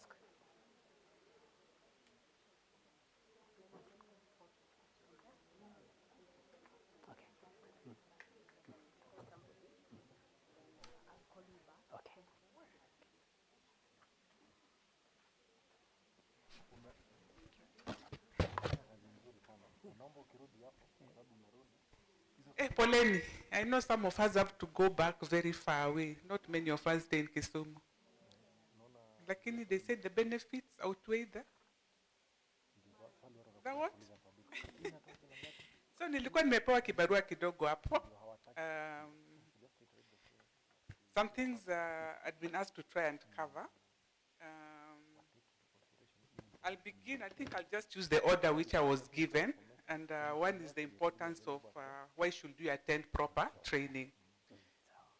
This is a kind of training of some sort. Cynthia? But that stencil demonstration which I did, it took like about 10, 15 minutes. I spent like about 3 hours training and training for somebody to be perfect.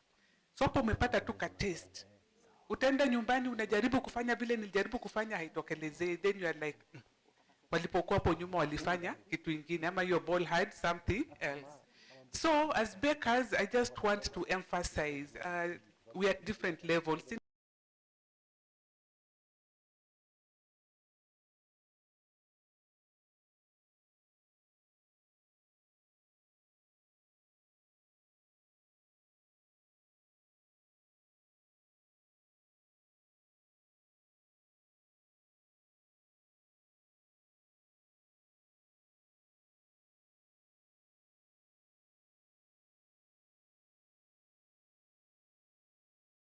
Baking is, but I was baking, then I took a break. I mean, that's what I would have wanted to do, but nani kama mama na baba who know what they need from you better than you.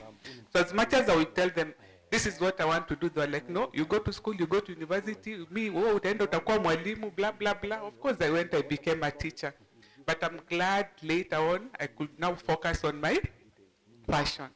But when I was doing my Madogodanio, that CMC, 35 years ago, I remember I still have that baking book. And I'll try to figure out what is this. Glucose, I go and buy glucose powder from the shop. Najaribu kutengeneza na icing sugar, but it doesn't look anything like what I would see in the pictures. So I retired like 7 years ago. That's when I came back to the village. I'm moving to Nairobi, and I'm like, now where will I get cakes? Because the cakes which were in the market 7 years ago is not what you are seeing. So I asked her, please train me. Please train me. Me, I'm a retired person. She was a very young girl, but nilimnyenyekea na akaniambia kuja. So she told me it would be like a 4-day training. And 7 years ago, she told me it was going to be about 35,000. And I was like, eh. Anyway, I needed the knowledge. So I paid, I went to class. And for me, unajua kuna those other benefits which you'll not get by going to the school of university, which you are not going to get. Nimeona msichana hapa na unachukua video. You're going to sit and watch that video all through.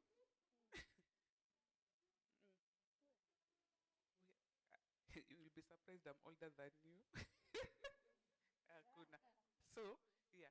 So you can go and sit and rewatch, but there's some things because we were all rushing through which you might not get. So what I would encourage you, go for training. As you're going for training, unajua saa zile mnaongea, mkichapa story, there are those things which come out. Like for me, it was like, she told me when I come to class, I buy glucose syrup, I buy gelatin, I buy, and I'm asking her, what are those things? Unajua maduka zikukuwa vile ziko. She told me, go to the supermarket, utaziona, enda kwa food section. And I went to the food section, and I found icing sugar. I was so excited, I bought. I saw something, glucose syrup. I've been going to the supermarket all those 35 years. I can assure you I never used to see those things. But she told me this and this and this is what you need. So I bought, I went to class. Even CMC was there. So when I go to class, she looks and she's like, oh no, hii haiwezi tengeneza fondant. This is not good quality. This one, no, no, no, no. And I'm like, so? But now as we got to talk and we got to discuss, she was like, I'll send you to the shops. If you want to make good fondant, you go and buy this quality product. And I'm like, so which shops are those? And that's now when I got to hear about Topserve. And I think there was another shop on Biashara. Kitambos. Now you guys, you are spoiled for choice. Then, there were no shops, I can assure you. 7 years when Bakers Club began and we were like about 100 people in the Bakers Club, hata yendo aliniingiza. I think I was like the 120 person. And for me, this eye-opening, then I'm like, okay, I went to Topserve, I got the glucose syrup, which she demonstrated with. She took what I'd gone with and kept aside. And that's when I realized, this is how you make fondant. And I commend Topserve. Things have changed now, I know, but before we would get really high quality products from Topserve. The glucose syrup, the CMC, the what, even as I train, because as I train, I give the list to my students, and some tell me, oh, we don't know where to get this, because we do not have any Topserve shop near, and then they come with substitutes. And sometimes we end up making that fondant, and they're like, no, it's not. So what I normally do is when I'm doing training, we'll make 2 batches. Wale wakukuja na zile niliwambia wakuje nazo kutoka Topserve, tunatengeneza tu na ile wamekuja nayo. And then we make using the correct high quality ingredients. And you can see the difference. Yes, there's icing sugar. There are many different brands, but what gives you something good? Sindio hivyo? Yes, there's glucose syrup. Again, there are very many different brands. What is going to give you the best quality possible? Not everything. Kwa nini ukienda kununua unga ya ugali, why are we buying black and not this? Why njogo, why ya kisiagi and not this other one? We are looking at the different qualities. So as much as I'm stressing on go for proper training, even as how that shop was, and he was the shopkeeper himself. You remember? He was the shopkeeper himself. And even as I will talk to him, he'll be like, yeah, you know, blah, blah. Talk to people, even as you go to purchase things. And I learned so much from him. So, as I talk about the importance of going for training for baking, remember also the quality of ingredients, which you're also going to use during the baking matters. Sindio hivyo? That's, we all want to get to that stage where you are selling your cake. Is it at 6,000 per kg? Why not? Why are you laughing? We all want to get there because it means your profit is like 50%. You are not talking of this 100 shilling ile tunalialia, sindio hivyo? So when you make something which is of high value, and people get to know it is of high value, they will come and buy it, let me assure you. Usikwe na wasiwasi. So always strive, do not cut costs. I don't know if I'm very clear on that. Do not always be striving to cut costs. Be striving to buy the best possible ingredients. I'm not talking of the most expensive ingredients. The best quality ingredients to make the best possible product which you can sell at any price you want. Why is it watu wanataka gold ring badala ya a silver ring for their wedding? The gold has more value. And it's the same with what you are making. Cake is something, if you make it well and it has a good value, then I can assure you people will always come back. I'm told I'm overpriced for the market, but I can assure you I never miss clients. Makofi hapo. So, I want us to be the same because hata mimi mali nilianzia, nilitoka chini sana. Before I knew what that fondant was and before I fought with it. Now, again, when it comes to training, kuna different categories. I just train on fondant and cake deco. It takes me about 4 days. the ones who've been to my class, we are standing from 8 a.m. to about 7, 8 p.m. with maybe an hour break for all those 4 days. It is tiring, it is heavy work, but when you have the, what can I say, the focus. So I always say there are different levels of training, and I tell people, you can't come to me and tell me you want to learn baking, kwanza kubake mpaka decoration, alafu unataka kumaliza, utoke. It will not happen. Beginners class, go for basic baking. Sindio hivyo? Basic cake deco, buttercream, you learn buttercream, you learn whipping cream, you learn a bit of fondant. Then go and practice for about a year. After practicing, roho imetulia, pressure, you know your heart is not beating. Am I making a mistake? Then now go for the next level. And I find people who've gone for another fondant class, now they even want to up the game to a better level. So there are different levels. Find out where are you and what benefits you. There are people who've come for my class and we've had to cancel the class like on day 2, and I tell them, no, you go for another class before you come for this. The speed is too much for them. What I'm trying to explain does not even make sense to them. And you can see them losing hope, and I'm telling them, apana, it's just that you are doing what is too hard for you at the moment. You need to take this thing in stages. So it also should apply. Don't go to a trainer and you're like, huyu trainer hajanipatia kitu yote. Trainings are at a different level. Take what you need at a specific time, and then as you want to upgrade your game, you go for better classes. I'm still crossing my fingers to go. I've seen a very nice baker in the US. I'm still trying to save money to go and upgrade my skill. Miss Jaskia nimetosheka. I want to, mtaka mtu akiangalia hizo keki anasema yenyewe. So when the next Kenya Baking Industry Awards come, I should win the prize for the overall cake of the, yeah, not just cake house of the year. Hiyo ilinitosha, lakini now I'm aiming for the top class, for the top prize, yeah? Now, pricing of cakes. I take almost 8 or 9 hours with my students discussing pricing of cakes. So, hata msiandike notes. I'll just give you a very brief overview because it takes time. You really have to sit down, and things have been made so easy. Kuna softwares. Kuna softwares.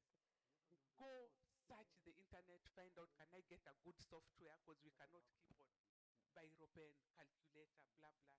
It makes no sense. Within 1-2 minutes, you should be able to do your cake price. So when it comes to cake costing, there are normally 4 areas you need to look at. The first area is the ingredients. What are you putting in the cake? And can you list it as exhaustively as you can? We normally just put the flour, the eggs, the what? But what are the hidden ingredients which we forget? Zile unatumia kidogo, the flavors, the baking powder, the filling. You know, when we are costing, we even forget about that. When after you've baked, you put your cake to cool, we do what? We wrap with. Hiyo cost inaenda wapi? Hatujui. So there's so many hidden costs which you need to look at, and you must list all the flavors which you have used in your cake exhaustively. So the first stage is what we are calling the ingredients. Then you look, the next stage is the fillings which you are using on the cake. Can you list everything which you have used as you are doing the filling? Do you know what is to tot? It's not a new word. Kukatakata keki sasa unataka kuweka mafilling ndani, blah blah blah. Then after you fill, what do? You crumb coat. Si kuna hizo zile ingredients umetumia tena, which might not have been in the first. Remember the first, we're just talking of the ingredients going into the cake. So ile cream umetumia for crumb coat, blah blah blah, it needs to be costed. Some of the little things we forget, and then by the time we are selling our cake, ka profit kanakuja kadogo. Then we have the fourth stage you need to look at is the presentation and the packaging. Because after the cake has been filled, then the decoration has been done.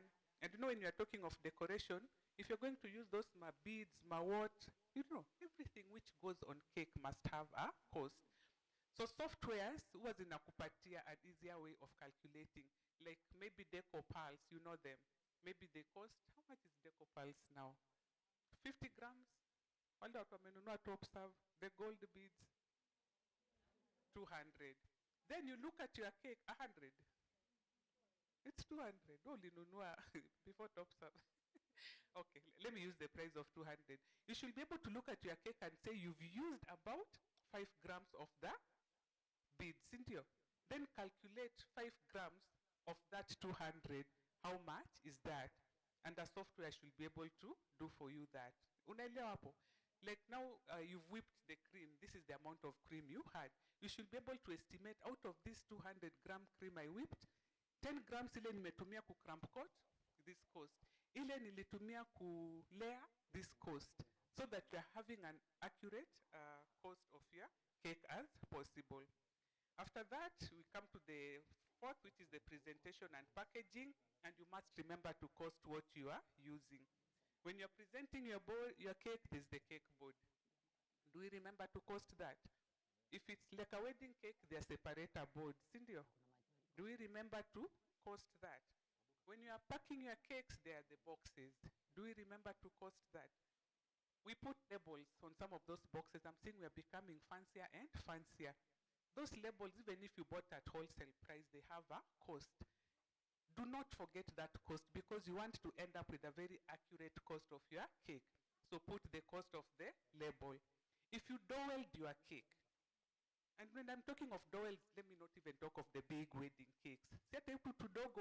I find it very tricky doing a cream cake without putting at least 2 wooden skewers. Ndio ikienda, isisonge songe.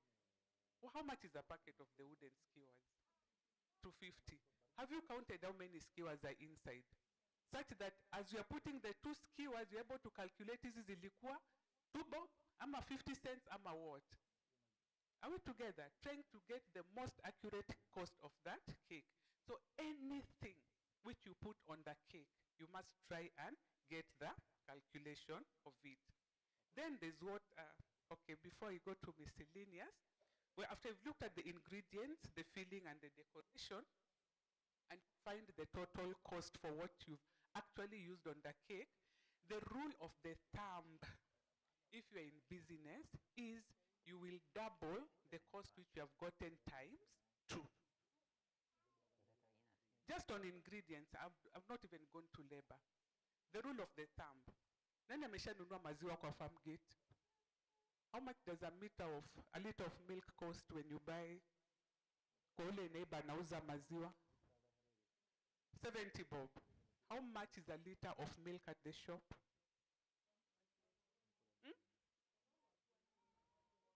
Kwa supermarket.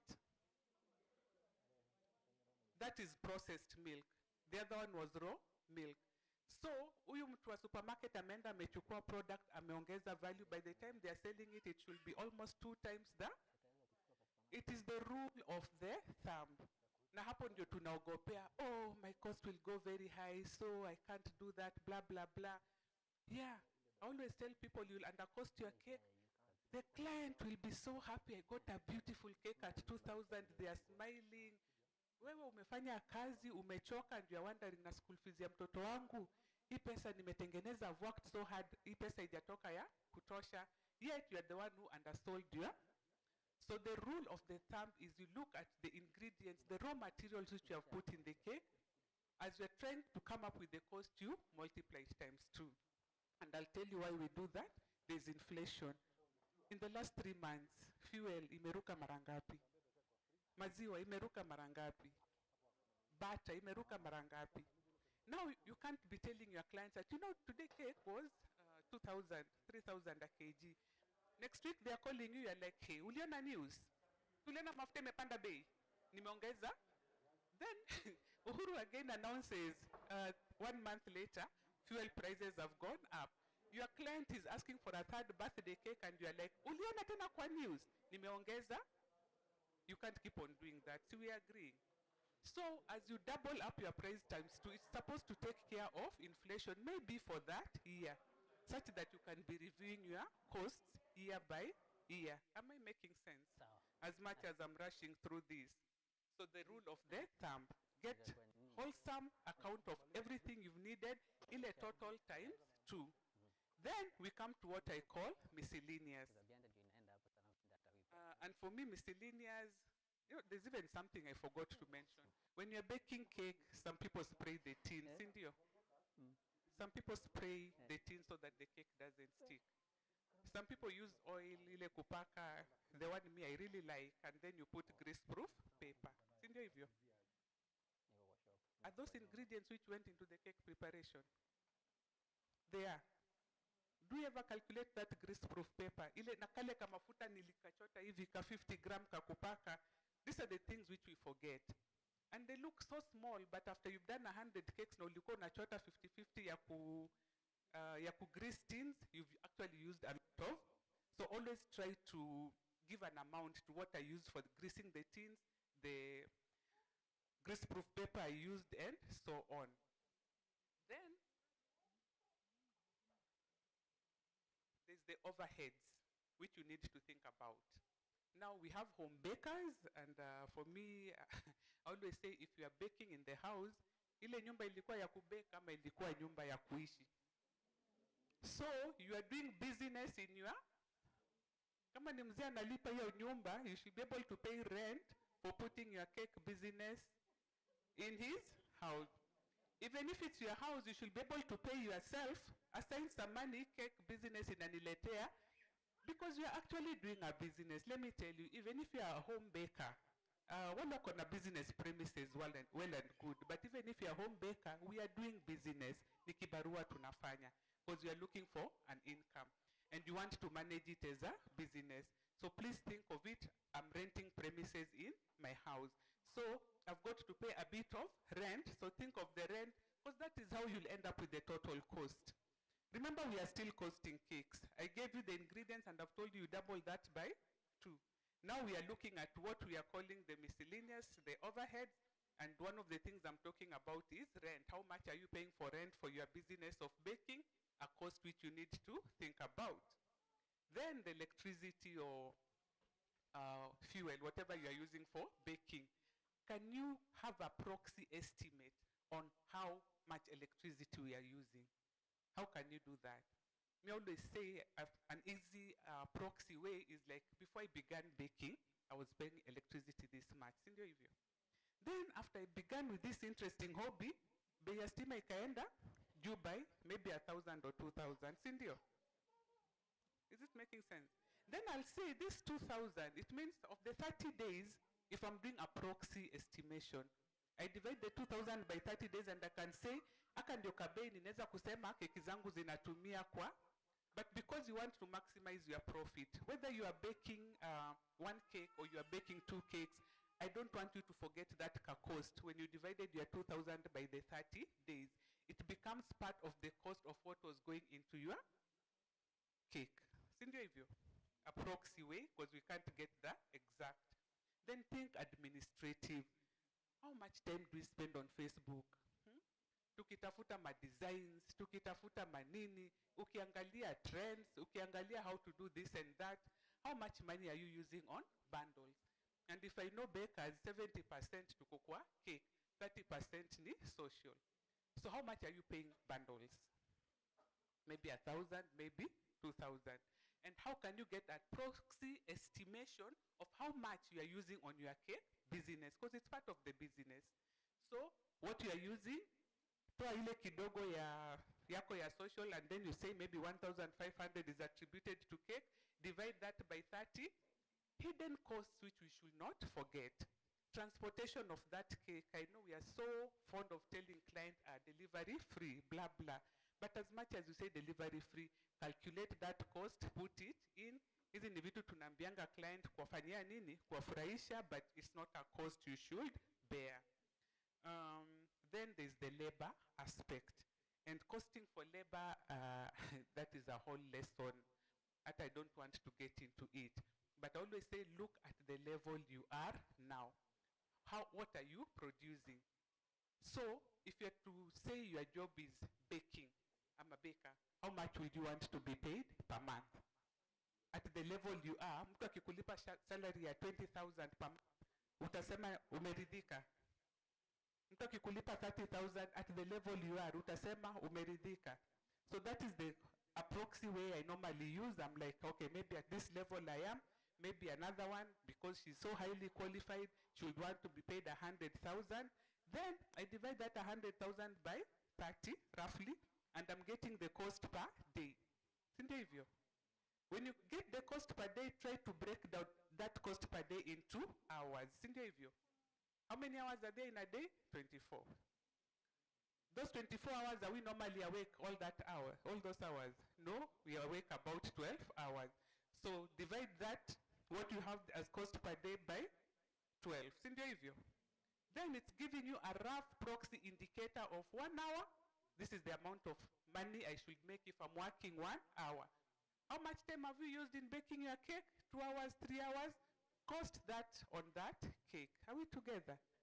So we have all those costs plus now the cost of the ingredients which you should add together, and it should be giving you a rough indicator of your cake cost. So what I'm just encouraging you is to try to list everything exhaustively, because after that then you should be able to see how much are you getting. And when you get your money, let it not be M-Pesa in, M-Pesa out. It's a business, let's treat it with pride. People who have businesses afford holidays, they afford going out and having a good time. So this cake business should give you enough money that at the end of the year, unajipeleka wapi? Holiday. And you can only do that if that money which comes in is going where? To the bank. Ubawa M-Pesa inaingia, hey, M-Pesa yangu, today I have 30, today I have 40,000. Then mother nakutumia message, oh, niko na shida, umeshamtumia 20,000. Your brother, because you have money on M-Pesa. Now remember, this is business money, now you have begun spending. So try to make that money go to the bank. And at the end of it, pay yourself a salary. Usitumie ile pesa yote, si ndio hivyo? Kama kuna saving, kutakuwa na saving. If you've had a very good month like December, we normally have very good months. What happens in January?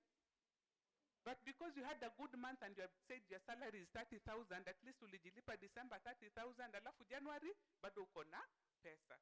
So the mindset I want you to have, whether you are a home baker or whatever you are, treat it as a business. What you are doing is earning you money. If you don't treat it as a business, it becomes a very expensive hobby. Because at the end of it, you're tired, you are stressed. Wengine mtajipata hospitali because you have been working so hard. But for what? When you're looking at the account, you end up, you really do not have any money.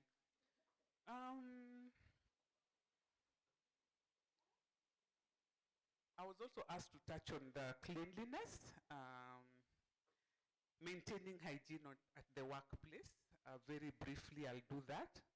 Now, we are home bakers. The biggest problem I have with home bakers, we do not have standards to guide home baking industry. If we had standards like most of the countries out there, an inspector from health will come, wataangalia nyumba yako, and then they will certify it as fit for home baking. And you cannot bake without that certificate. In Kenya, it will catch up with us maybe in the next 10 years or so. But as of now, it is very unregulated. So when it comes to you baking at home, what do? Unaamuka, like some of us, I also do that. You're in your pajamas, ndio hiyo okay? Umeshaingia jikoni, umeshaanza kuchapa keki, you have not protected your hair, there is no apron, you are not wearing protective shoes, hata pengine hujaoga. But if you had been employed and you are going to somebody's office, you would dress up, si ndio hivyo? You would make sure you are clean and presentable. So why don't we do that? Just because we are home bakers. Now, do you even begin understanding why people don't even respect us? Sindio? We really do not respect ourselves.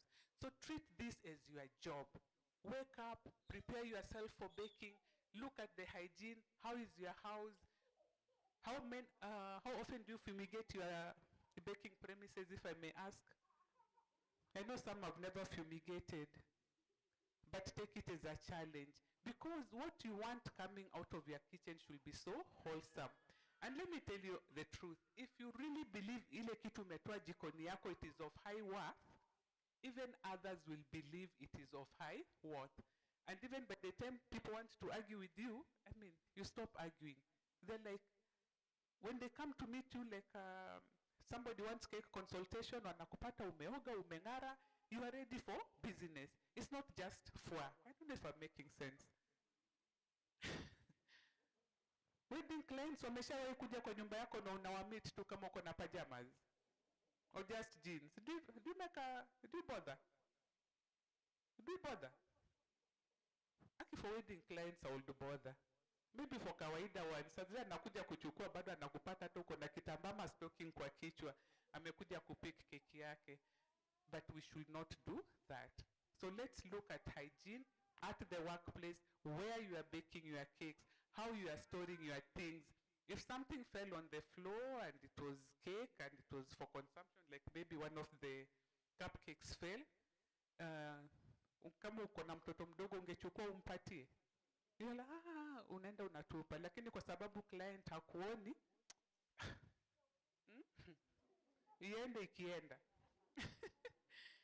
And I want to say some of these things, if you do right, God, there's that multiplier effect. When you do the right things also follow you. When you do the wrong things, ni kama umejitia mkosi, zinakufuata. So let's look at what we are giving out there. Topserve have said they're selling all this protective gear. It's not just a cost for whatever. Nunua kofia yako, nunua ka apron kako. Kuna viatu za kufanya kazi pia jikoni. Mnajua hivyo? How many hours do you stand when you're baking? Ukianza kubake, hata ukidecorate ile decoration haiwezi toka kama umekaa. Lazima uko umesimama. By the time you are my age, your back will begin crying if you did not use the proper shoes. So go look for proper shoes. Look at those people who bake for long hours and what they are wearing and do that. Even when clients come to your house wakiona, huyu anakaa ni kama anajua kazi yake, by the time you are costing your cake, they are not arguing with you. I think I'm done. The only thing I was told to, I don't know if I can tackle, is dealing with the increasing cost of cake production. How do we deal with that? See, products zikiongezeka na pia utaongeza bei. But I've given you a trick on how you can stabilize your price for about 6 months or a year. Sindio hivyo? So do not feel guilty, add your prices, you know how prices work, and then try to make some decent money out of here. If you are baking in your mother's house, mlipe rent. Kidogo tu. By the way, imagine if it was a business premise, ungekuwa unalipa. So even if it's like 1,000 bob or what, they will appreciate. You need to contribute. I think I'll stop at that. In the network crash program, I take a question.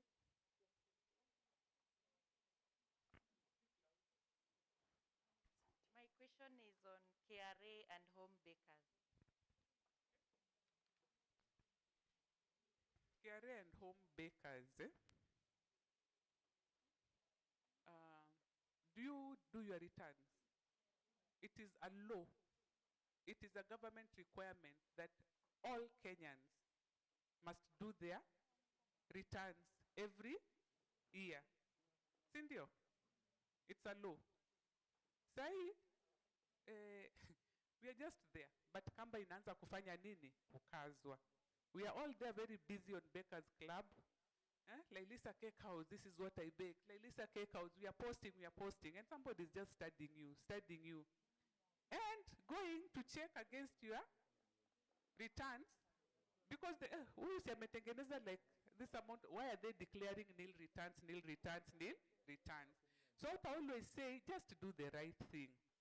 Most of us, we've been told we try to be professional, so you have a professional baking name. Sindivyo? Like, this is my cake house. So there's you, your name, and then this is the cake house. When you are naming your cake house, you are supposed to register it as a business. They are home businesses, and I think they are other small, you can't rate yourself like a market. Because you must be able to get a PIN number for your business. Have you registered your businesses? You know, the people who say this is my like Lailisa, But to get that Lilisa name, you know, you have to apply. I'm forgetting the right names, terms to use, but you've got to apply to the portal so that you are given the PIN number for your business. So you should be able to do returns for yourself and then do returns for your business. So even if we are home bakers, you should pay your returns. But what also want to add, if you are home bakers, can you try and track your sales on a daily basis? Yes, you've costed your cake. So right on Monday, I sold an orange cake, I sold a pineapple cake, I sold a vanilla cake. This is what I, on Tuesday, on Wednesday. So if you go back to your books to look, you're able to say, last week, this is the business I did. Next week, this is the business I did. At the end of the month, you should be able to sit down with your cup of coffee and your notebook and have a business meeting where you are analyzing what are your sales for the month. And you can only do that if you are recording your sales on a daily basis. Sindio hivyo? And as you record your sales, you should also be recording your purchases on a daily basis on any time you buy your cake purchases.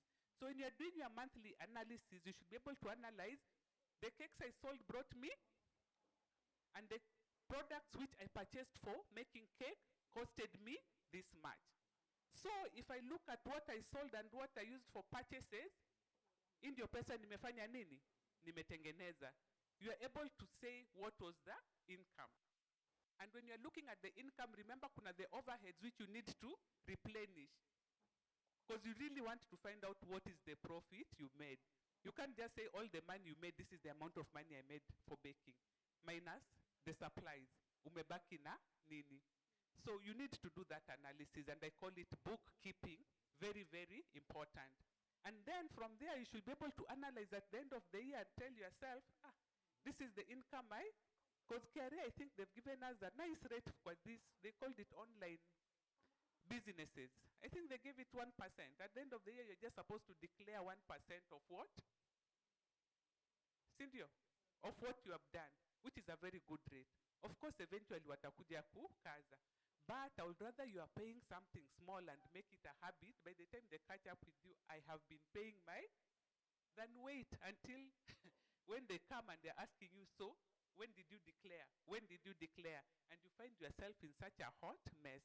Dealing with KRA is not fun. It is not fun at all. So make it a habit. Begin now, whether it's a home-based. The ones who are in business, I'm sure they're already paying rates.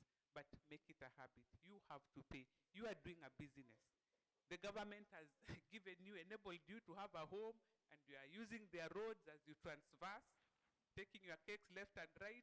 You are paying for that, remember, for the enabling environment. The basis, on a weekly basis. At the end of the month, sit down and do an analysis. At the end of the year, also have a business meeting, you and yourself, and tell yourself, hey, si nimeweza. Si nimeweza na hii ndio profit. Sasa tunaenda wapi? Dubai, ama wherever.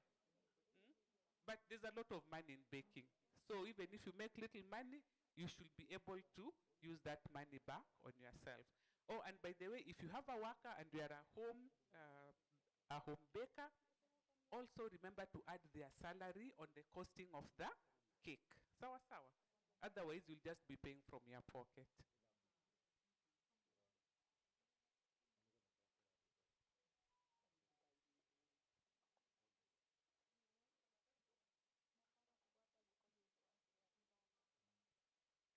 I have the costing software. Ule anataka training, tunaweza fanya crash program na yeye, so that you don't have to spend too much time trying to cost your cake. It's automated, which means once you just add in 1 egg, blah, blah, blah, you automatically get your price. I shared my contact. I share again. My name is Emily Sakwa.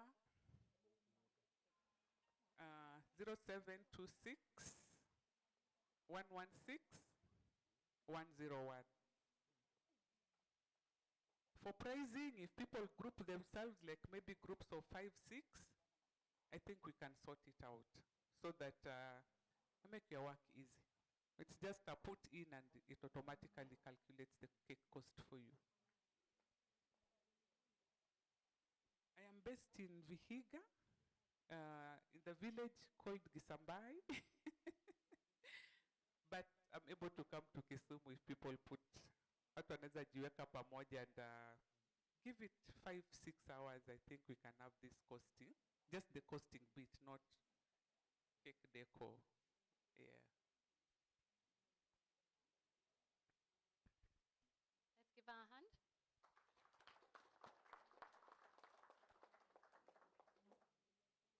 Now I'll invite Betty of Bounty Limited.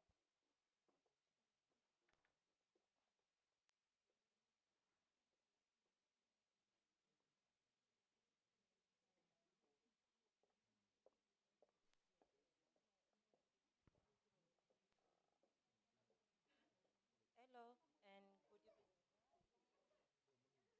I know we are very tired now and hungry, but I'm going to take a very short time because I already introduced my product. So it's just okay.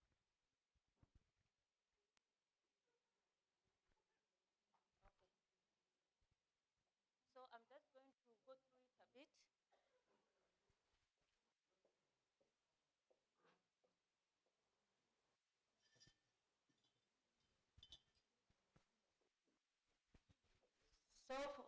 So for those who didn't see me in the morning when I came, our products are Keror, it's a sparkling juice, and Rendezvous.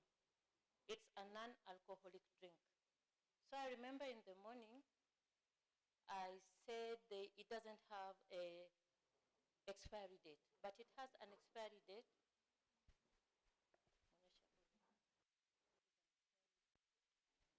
So there is an expiry date hapo.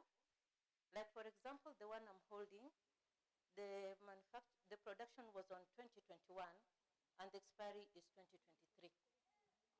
So there was another question of after you open the bottle. After you open the bottle, without chilling it, if you don't put it in the freezer or in the fridge, chilled, it's going to be flat. Like when you leave soda, you leave it open for a while, it becomes flat. Because the fruit, it's made with natural things. So if you open it and you didn't use it all throughout that time, you chill it. And it can only survive for 2 days with a good taste. If it past 3 days, it's going to have that, but it won't have that good taste because it's flavors and it is naturally made. And then there's something that we've gotten some complaints. When you see something that looks like residues in this brand, those are, because it's naturally made, those are things, it's the fruits that have been used. It's not spoiled. It can only get spoiled when it reaches the date 2023. Before that date, when you see those residues, how can I say this? Say some particles. When you see them, it doesn't mean that it's spoiled. It's those things made from it for the fruits, like peach and grape. Okay, this product is available at Topserve and most of the supermarkets around Kisumu, Eldoret, Kisii, let us say everywhere. So Carol, we have different colors and different flavors. We have white grape, we have red grape, we have raspberry. So it can fit any occasion, and mostly when you want to concentrate on the theme of the event that you're hosting. Like let's say it's a wedding or it's a birthday and you want your theme to be pink, blue or white, green. We can do that when you use Keror and Rendezvous, because most non-alcoholic drinks, they always concentrate on the red and the white only. But we have even the cocktails too. And it's affordable. Keror goes at 500 shillings at Topserve, and Rendezvous, where's the Rendezvous? And the Rendezvous retails at 400 shillings at Topserve. And then Keror, we don't make it here, locally here in Kenya. It's from France. we import it from France. It's not a product from Kenya, Carol. And Rendezvous, it's not a product from Kenya, but it's pocket friendly. I gave out we sampled you guys, and I didn't see any negative comment. So I guess you guys are happy with the test. So those who are not, didn't like the test can please advise on what to do, which is impossible for us to do here because we import them. But we can advise on other flavors because we have other flavors. Maybe you didn't like the white and you love the grape red or the raspberry or the peach. So if you don't, so we have different flavors to suit your taste buds. So I didn't demonstrate how to open the cork. You did. I did. Okay, who can offer to open this for me?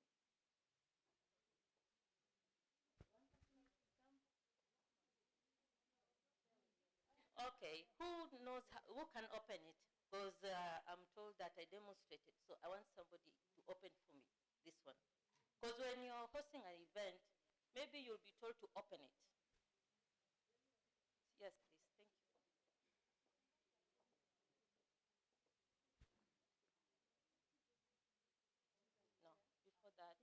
Okay, there is some black, there's that black strip there at the edge. You just pull it and you go around with it.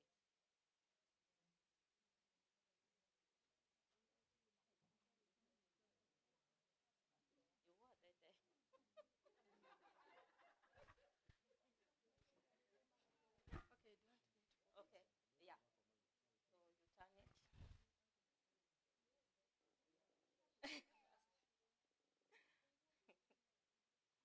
this one is just okay. You can open it, just take it out. If you shake it, you know you can't open it here because you're going to spoil her clothes. Yeah, it's like when you want it to make that. We're going to pop one outside. It's okay, don't shake it. We will shake it in. I still have another one that we can shake and do it outside. And then when you pop it, you just put your finger here so that you don't injure somebody's eye because it's going to come out with some pressure. You pop it. I want you to pop it. Just be careful.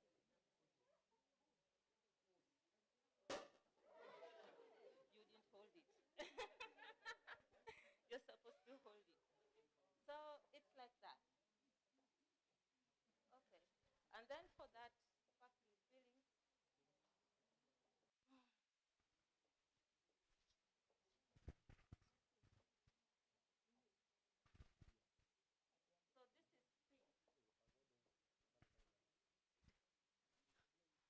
This is sparkly spring, the pink. You see how beautiful it looks? Yeah, it's nice, yeah? And then it has the sparkles, the bubbles. It gives you that feeling that you're taking an alcoholic wine, which is not. It's a juice. Consumable, even this kid can take. It doesn't have alcohol in it. If your mom told you that you can't drink this one, she's lying. You can take this, eh? Okay. So I've demonstrated that.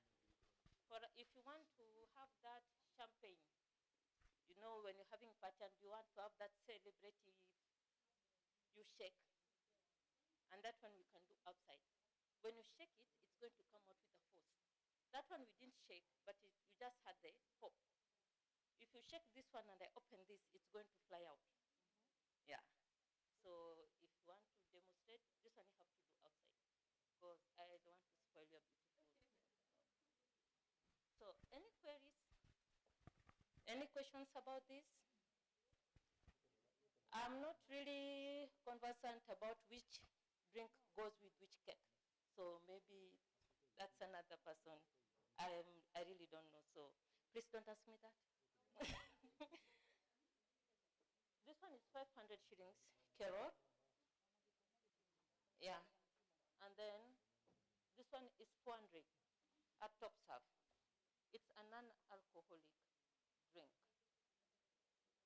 Any question? Oh, 350.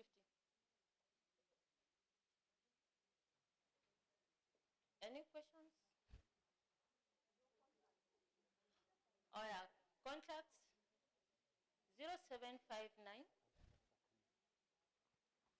889 574. 0759 889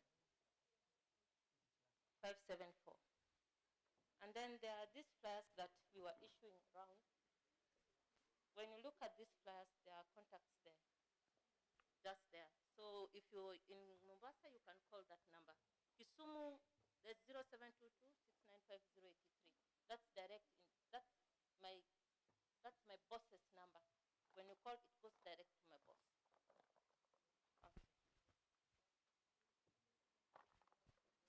There's another question of if you have a problem with our products. Let's say you bought the product and maybe when you open it, it didn't give you that pop sound or you feel like it was tampered with. If you bought it at Chandarana, go to Chandarana, explain to them what's wrong with the product, then they'll come to us.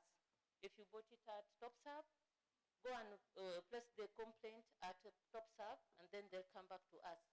And I assure you, we are going to solve your problem. And if before you serve these drinks, because it gets expired and it gets spoiled, please, before you serve it, you have to check on the expiry date. Okay? Okay. Thank you.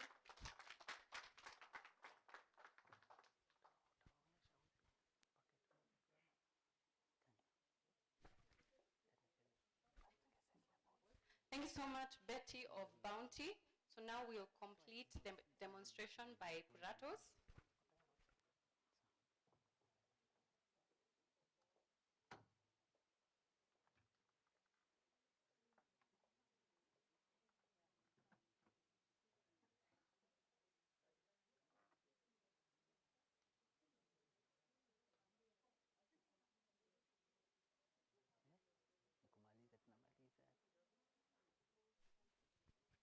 Okay, when you're leaving some goodies we are giving out there, apart from the sparkling drinks, we have lemonade and orange juices.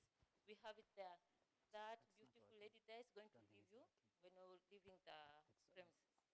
Okay, thank you. Can you hear it? It's not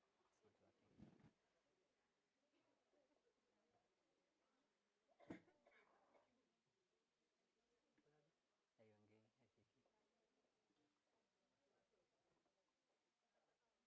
Hello? We're mixing the cream. Abiante. Iko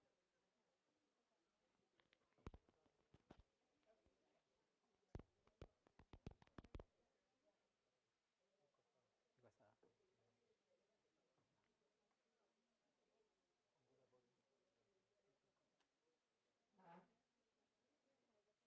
We're whipping Abiante.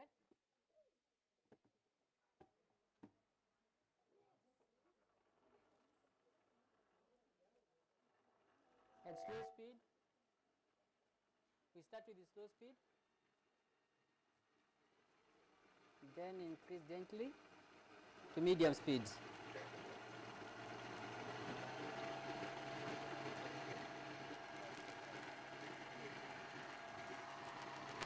As we wait for it to whip, here is something that I want you to see.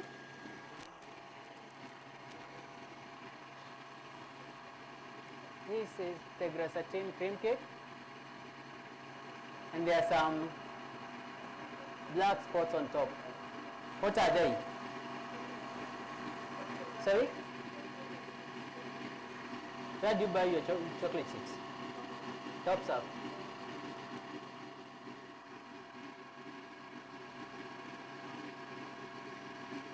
Are they melted or they are still intact? So if you go to Topserve, you get those chocolates.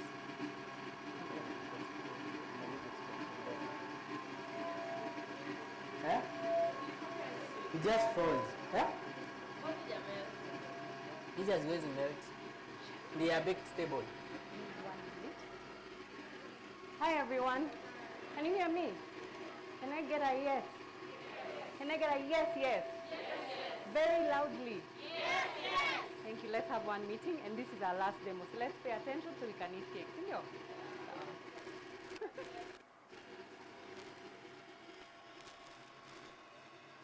We are not able to see the cream. I don't know what we do about it.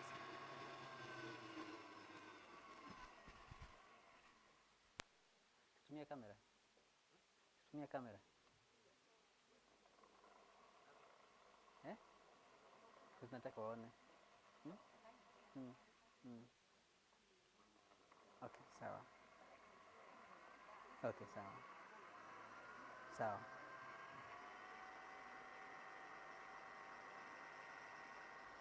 So these chocolate sheets are baked stable and they are available in Topserve.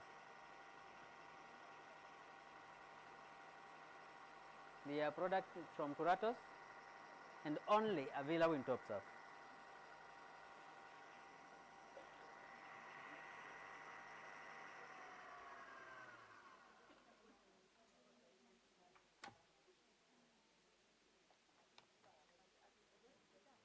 No. Yes. Okay, sorry about this, but I'm being asked the cost of these stands. So these stands are available at Topserve at 1,000 shillings each, only.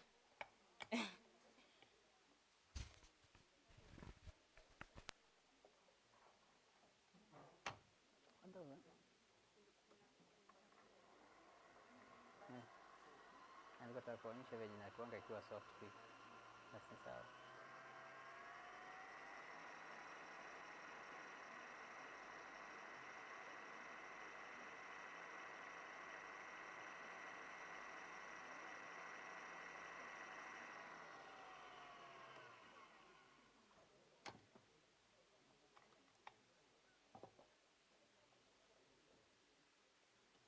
This soft, hard or medium?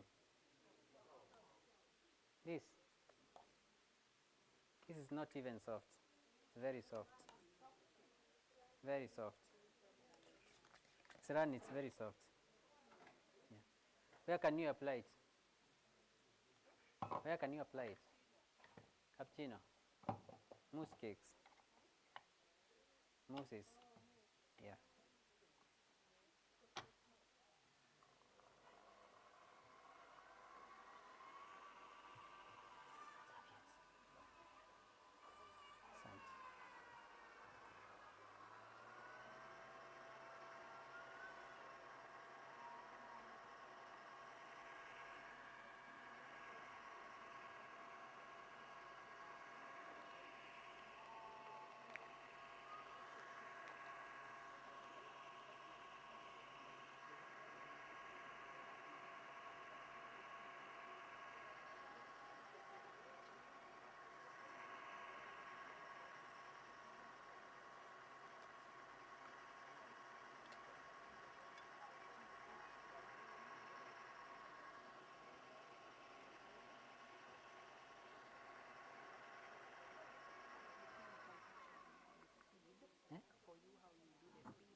Okay.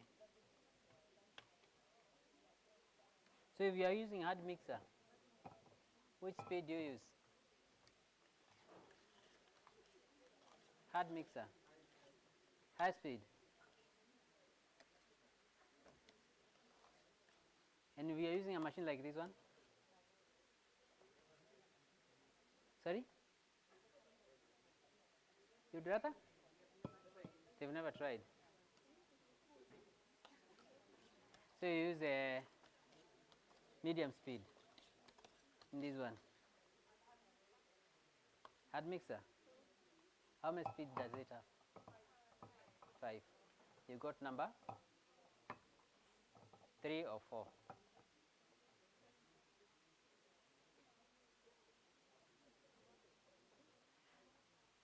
Can you use this consistency to frost a cake? Ha? Wangapi wanakubaliana nayo?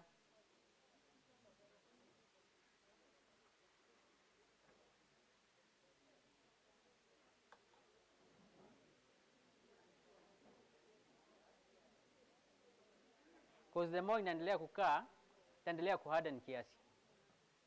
So it's better you start with this one.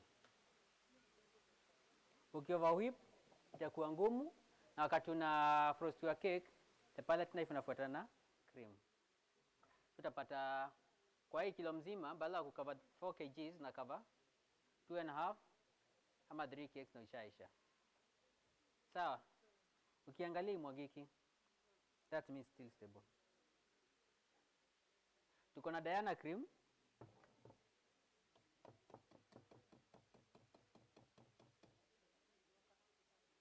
Yeah, but I want to put it in a bucket.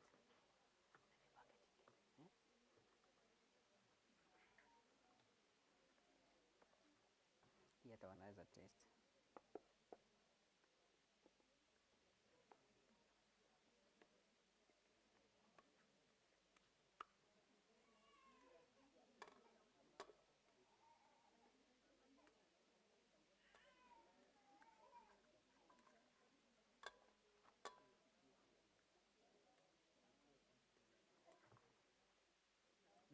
Wanaweza taste. Hii hata wanaweza taste.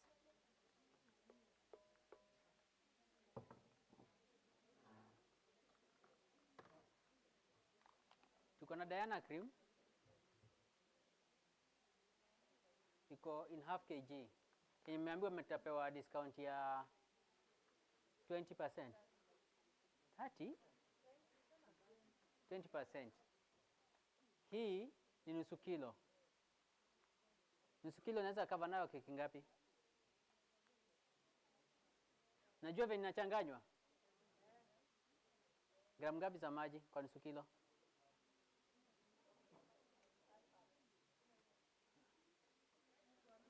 One is to 2. Kama hii ni 500, utaweka a liter of milk or a liter of water. Alafu utakava nayo keki 6 za 1 kilo. Yeah. This is half kg. And half kg of this one, you add 1,000 grams of water or milk. If you mix, you get a volume of 1.5 kgs. True or false? Because it's 1,000 plus 500. Yeah? Ndio unatumia. Hiyo 1,500 ukifrost nayo keki ina frost 6 pieces of 1 kg. How much is it?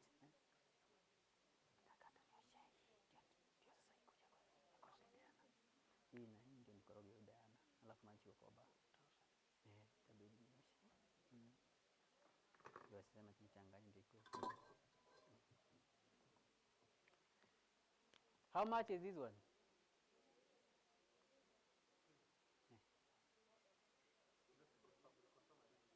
Okay.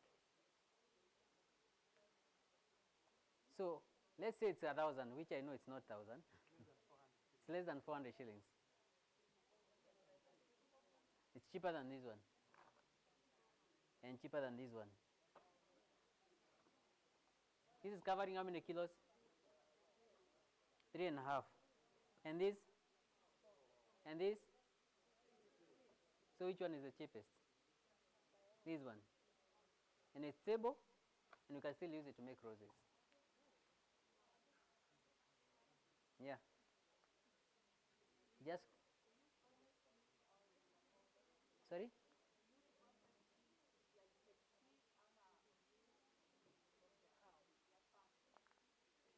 Ile itakupendeza. Yeah. But sasa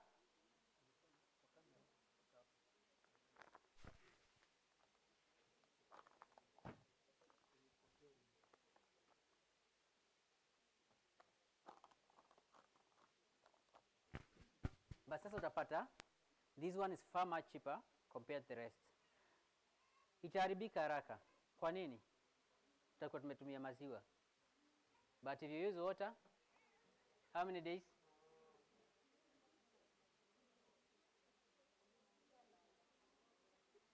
5-6 days. 5-6 days. If you use water. Milk, it will depend on the expiry date of the milk. So kama maziwa yako itaharibika kesho, cream inaharibika pia.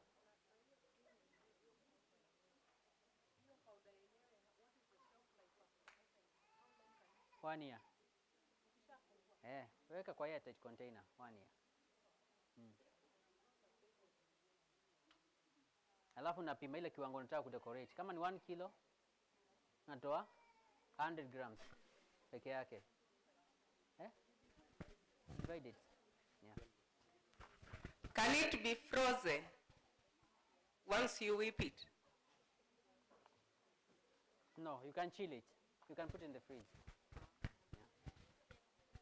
What happens if you freeze your cream?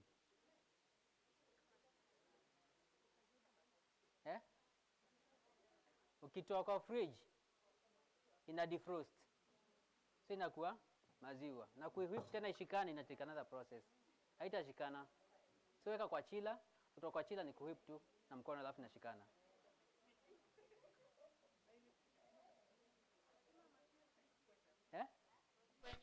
Hata maji lazima ikuwe chilled. Maji, maziwa ikuwe chilled vizuri.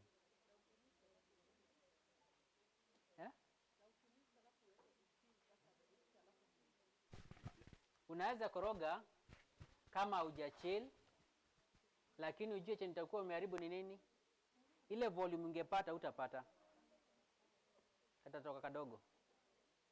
Zile bamboo zilikuwa tumeongelea hakutakuwa. So katatoka kadogo tu. Naweza kava keki moja ama mbili na imeisha.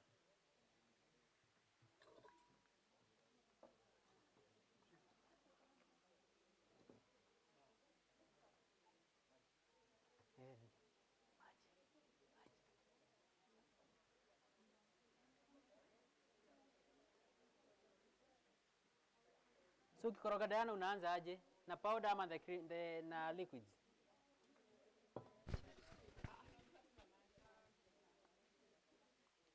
You start the liquids or the powder? Why?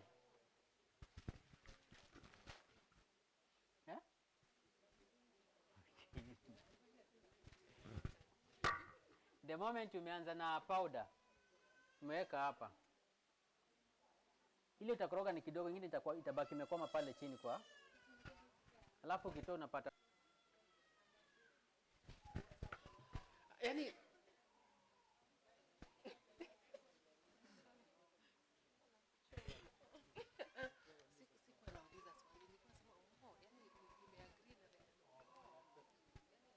Amekubali. Kuna mwingine anauliza swali pale.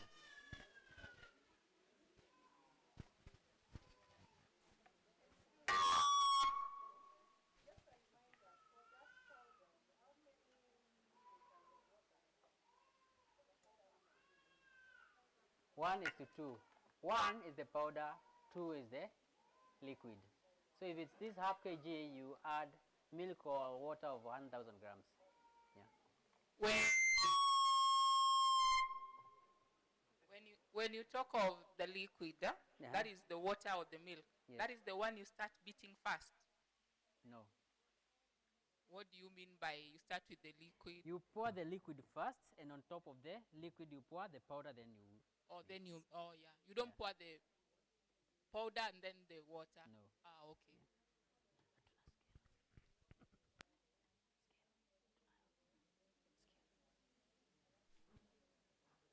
Hatuna scale man, sio?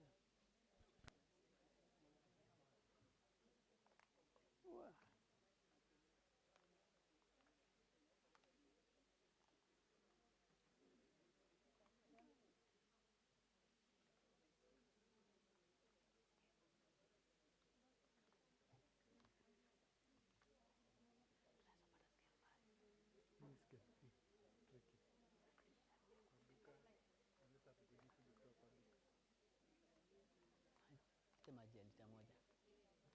Maji ya lita moja ndio tuweke yote. Maji ya lita moja ndio tuweke yote. Hizo trays ni.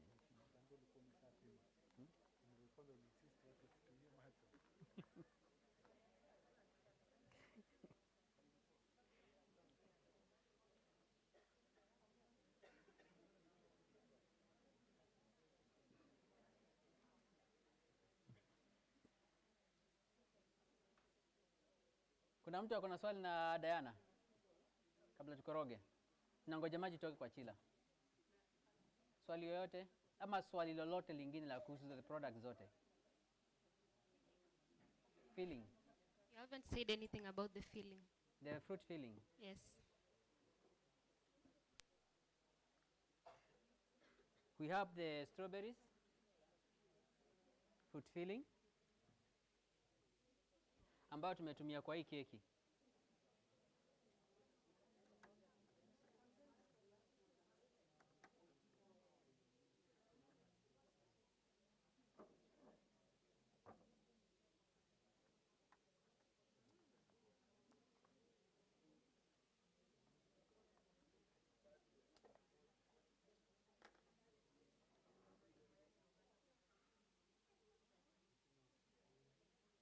Eh?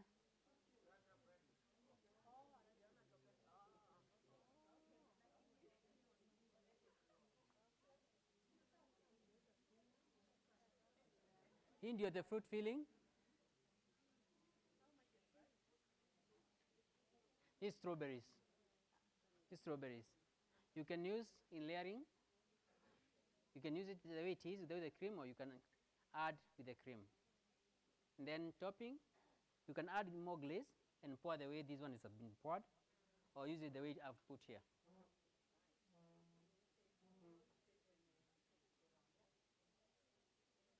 And the smell is good, taste is good. And then we have the mixed berries.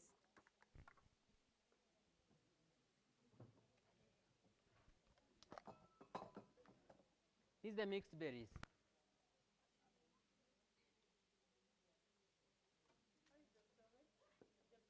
In the fridge. Once you open it, you put in the fridge. Before you open it, you can leave it outside.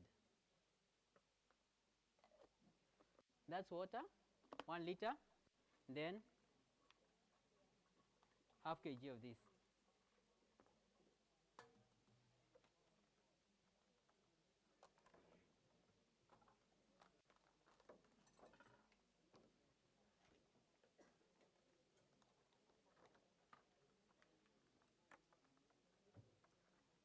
Then it's done. We've used with the mixed berries. The mixed berries.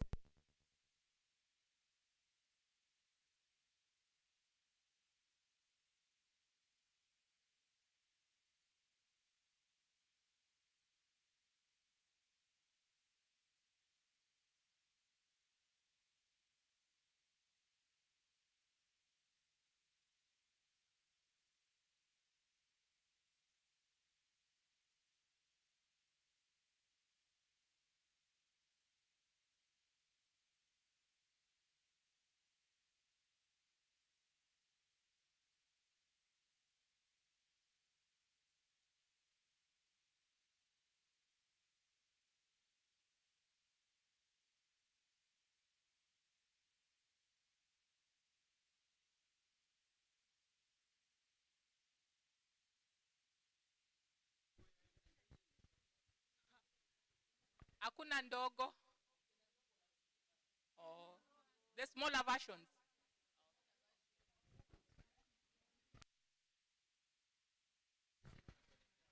Yeah, we have the blueberries from 100 grams from 200 shillings. Yeah.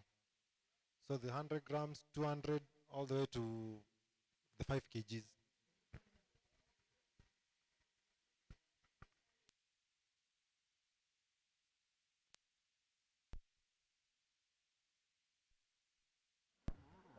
Kuna kitu nimeongeza. Okay, my question is, the question is, the cake with the mixed fruits. Huh? Sorry? The cake with the mixed fruits. The cream cream itself looks shiny. Uh-huh. What did you do to make it shiny? What did I do for the cream to be shiny? Which one?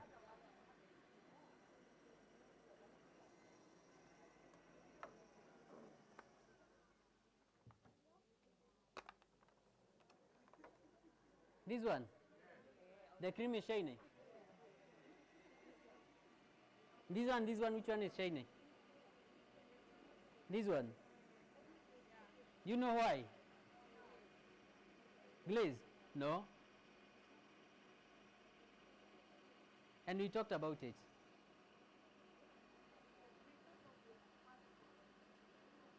Uh-huh. You are right. This is Wipak, the one that you call Puratos. And the fat content is high. That's why it's shiny.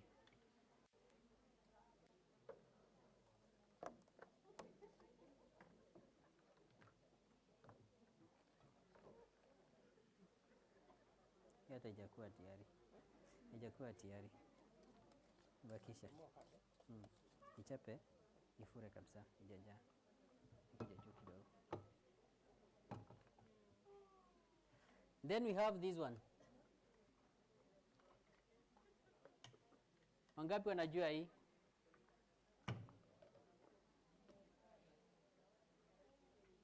Hii ni?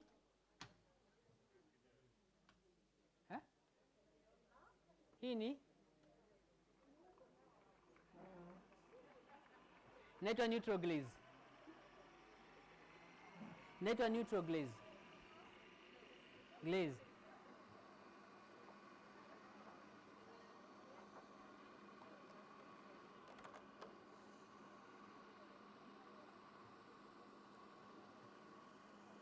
Na ndio tumetumia kwa hii.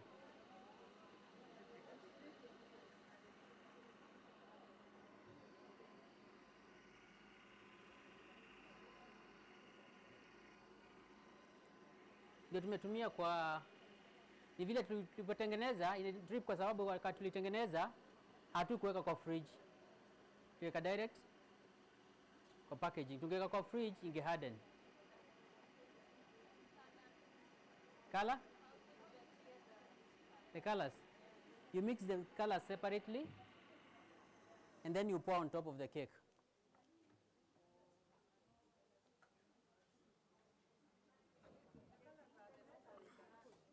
Sorry? The color? Oh, sorry. The colors that I used, pink and blue.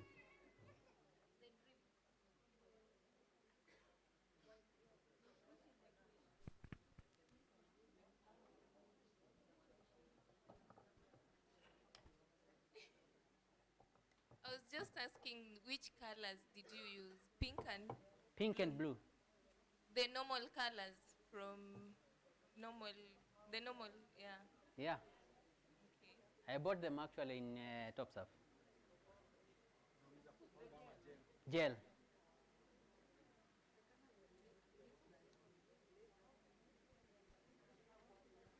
Here is the cream, the powder cream.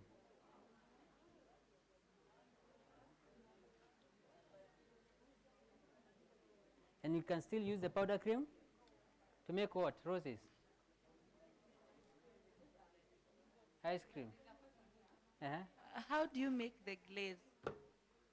Mixing. You take the glaze, you add 20% of water. Then the color and pour on the cake.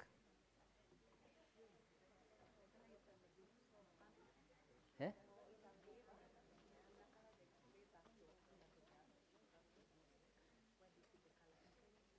Inside the glaze.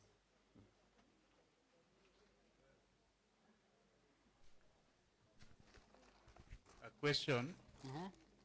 Does it have the taste like the fresh one? The? The taste. Sorry? the taste. The taste of the glaze? No, the powdered cream, Diana. The powder cream. Diana, taste. Na forks.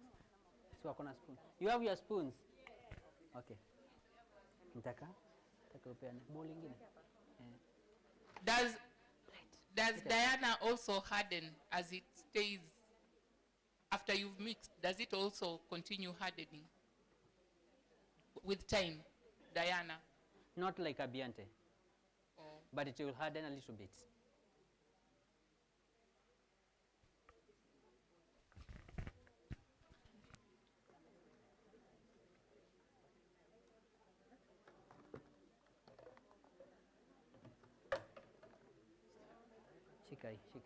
Shikai.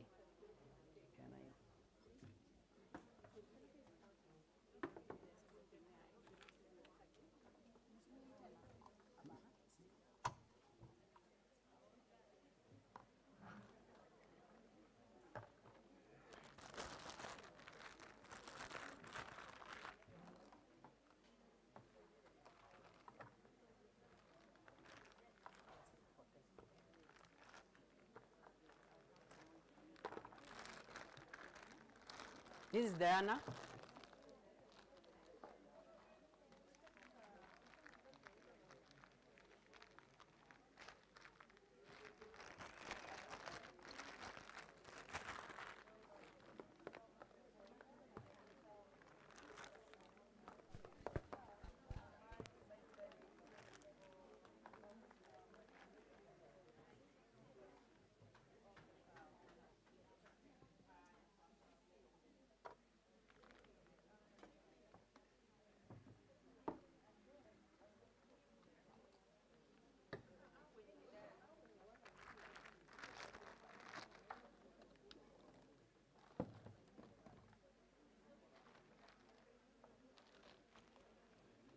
I want to show you that you can still use Diana to make roses.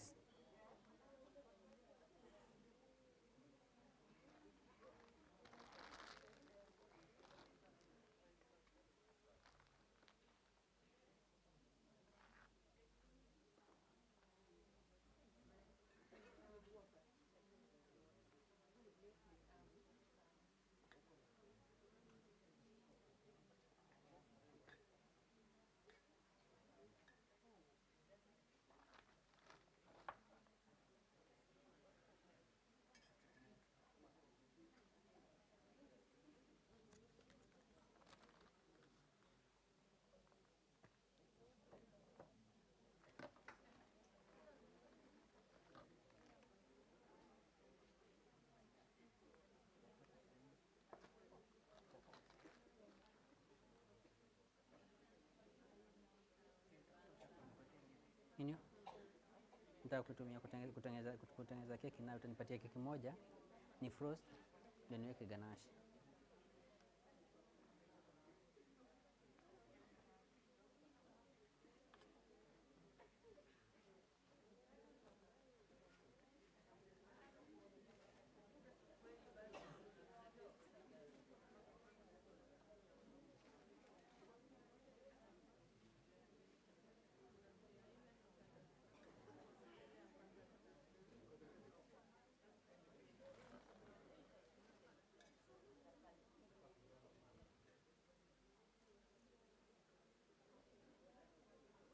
Here it is, made of Diana.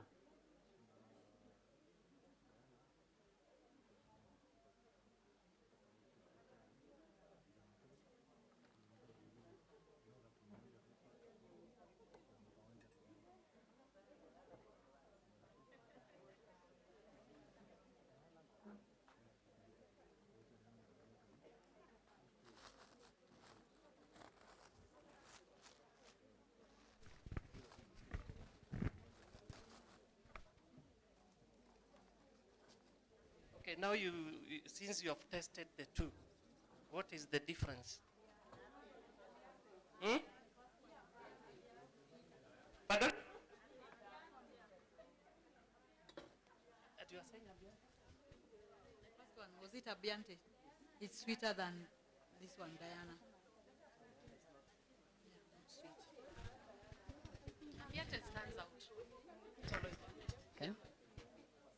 the best? Ambiante stands out. Neza?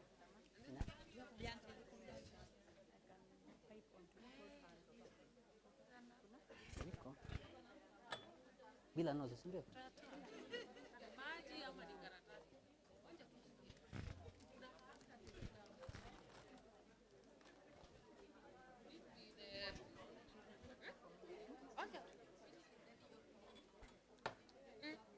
Iko mafuta ya taa hivi. It has some particles. It has some particles.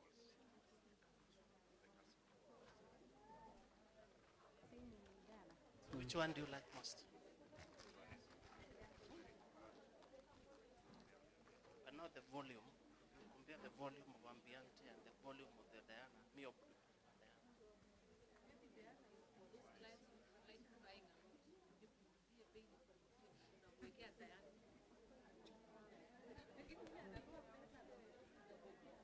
The comments are very funny. Eh? So between Ambiente and Diana, me I would prefer Diana. How many Dianas do we have? Ambiente? Why Ambiente? It is so sweet. What if you mix Diana with milk? It's because you have used water. If you use milk, the taste will change. What is the difference in price, Ambiente and Diana? Diana is far much cheaper because it's less than 400 shillings in cost.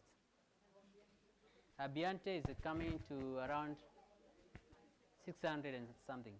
And can you add flavor while making the Diana? Sorry? Flavor. You can add flavor.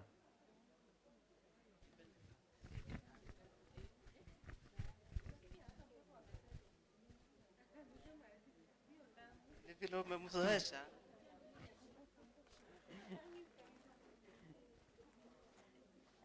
What other difference have you observed? Apart from the tasty, the creamish. Diana has some particles inside. It's It's not all that smooth the as castor compared sugar. to Ambiente. It's the castor sugar.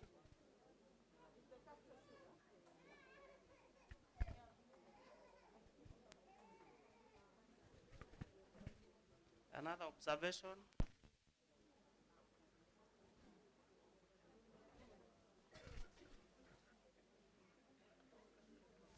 So you're Naona huku frosting kuna the cake with diehards wa Diana? Ambiente wanasema they don't mind about the cost. Simon. Huku kuna diehards wa Ambiente wanasema they don't mind about the cost, but it's the best.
So hii ni Diana.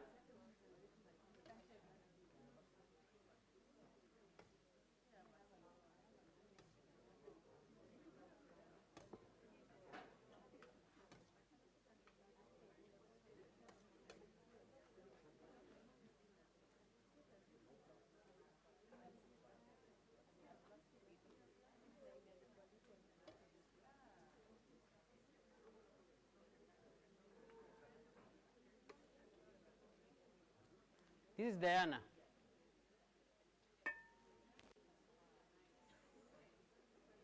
So it's still good for frosting. You can pipe with it, and you can pour gel on top, and nothing will happen.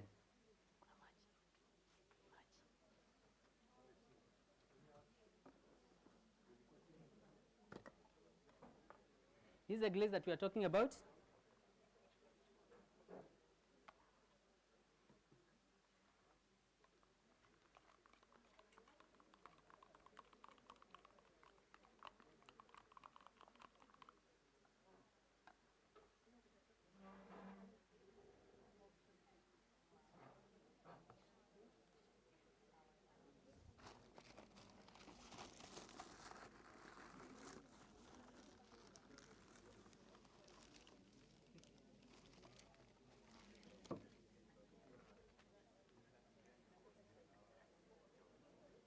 You add the food color.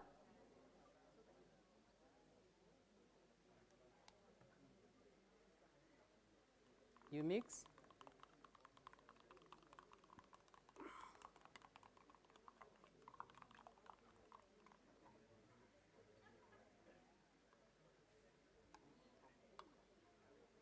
You add water.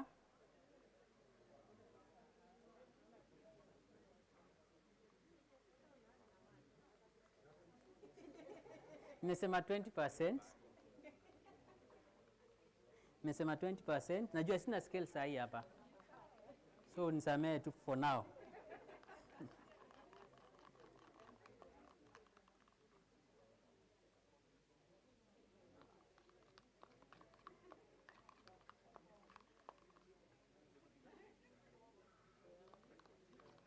Then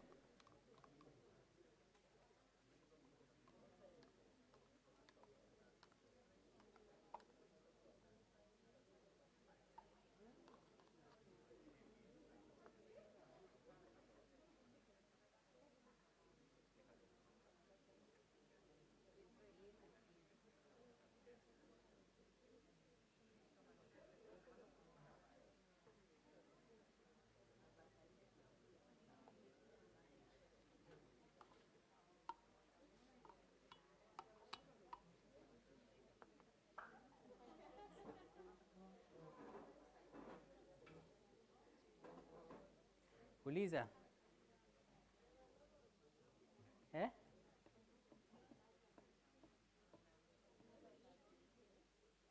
Ati? Kuna mtu ako swali nayo?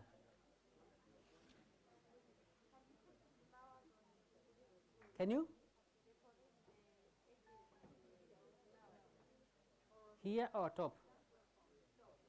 Top, yes you can. But what must you do first? You chill it. So you can still use the same glaze to make up your pen for writing. There's somebody who asked about putting milk in the glaze. It's possible.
In what?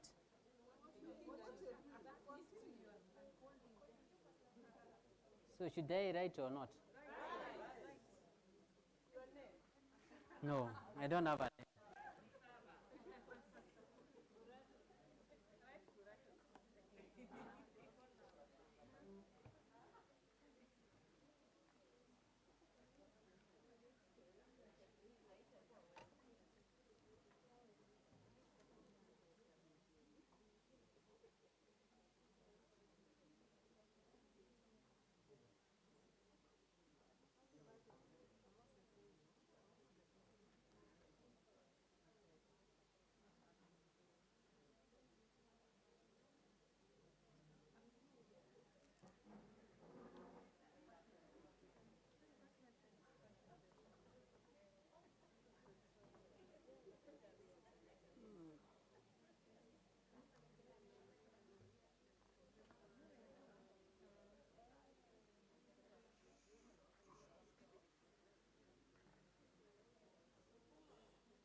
So kuna kitu ambacho tujakava.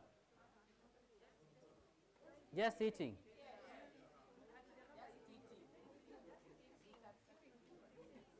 We start eating.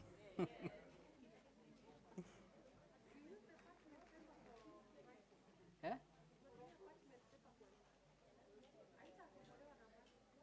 Hii haiwezi.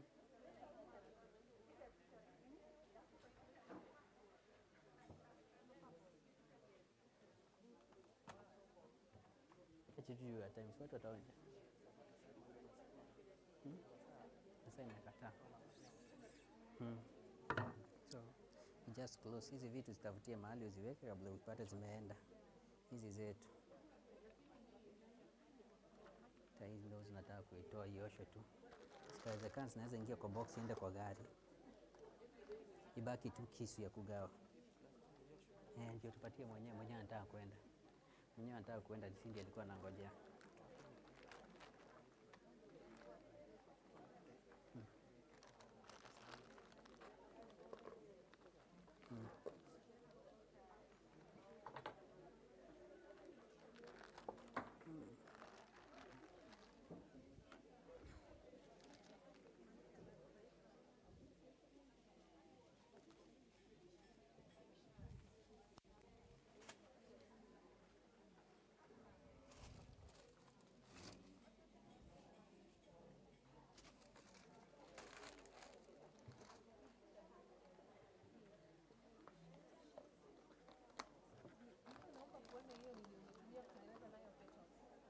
Yeah. Ni chafu, siache ioshe kwanza.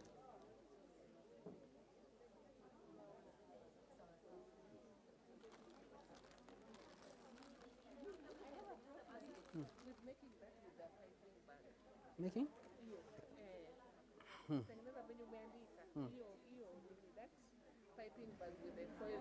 Andika namba tu tutaongea. Ndio tu hand over. Andika tu namba tutaongea ndio tu hand over mimi kwa hapo kwa Topserve.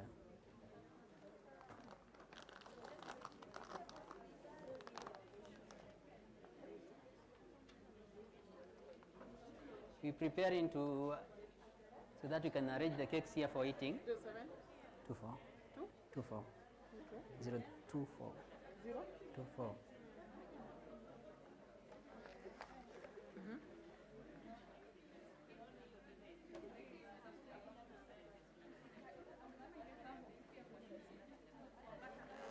nani? Stephen.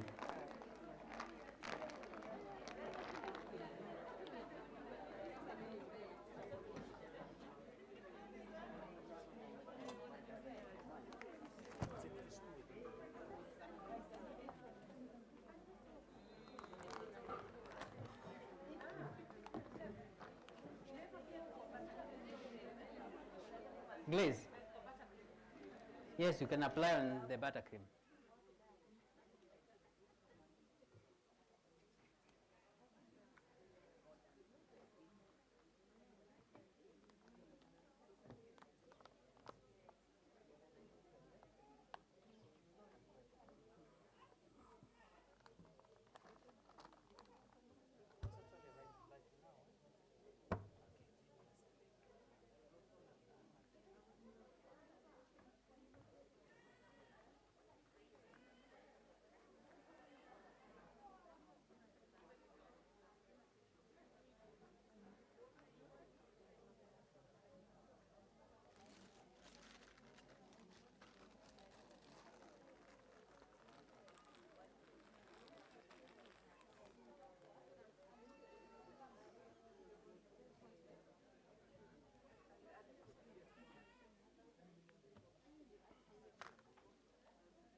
Zikaoge. Hizi zikaoge, zirudi.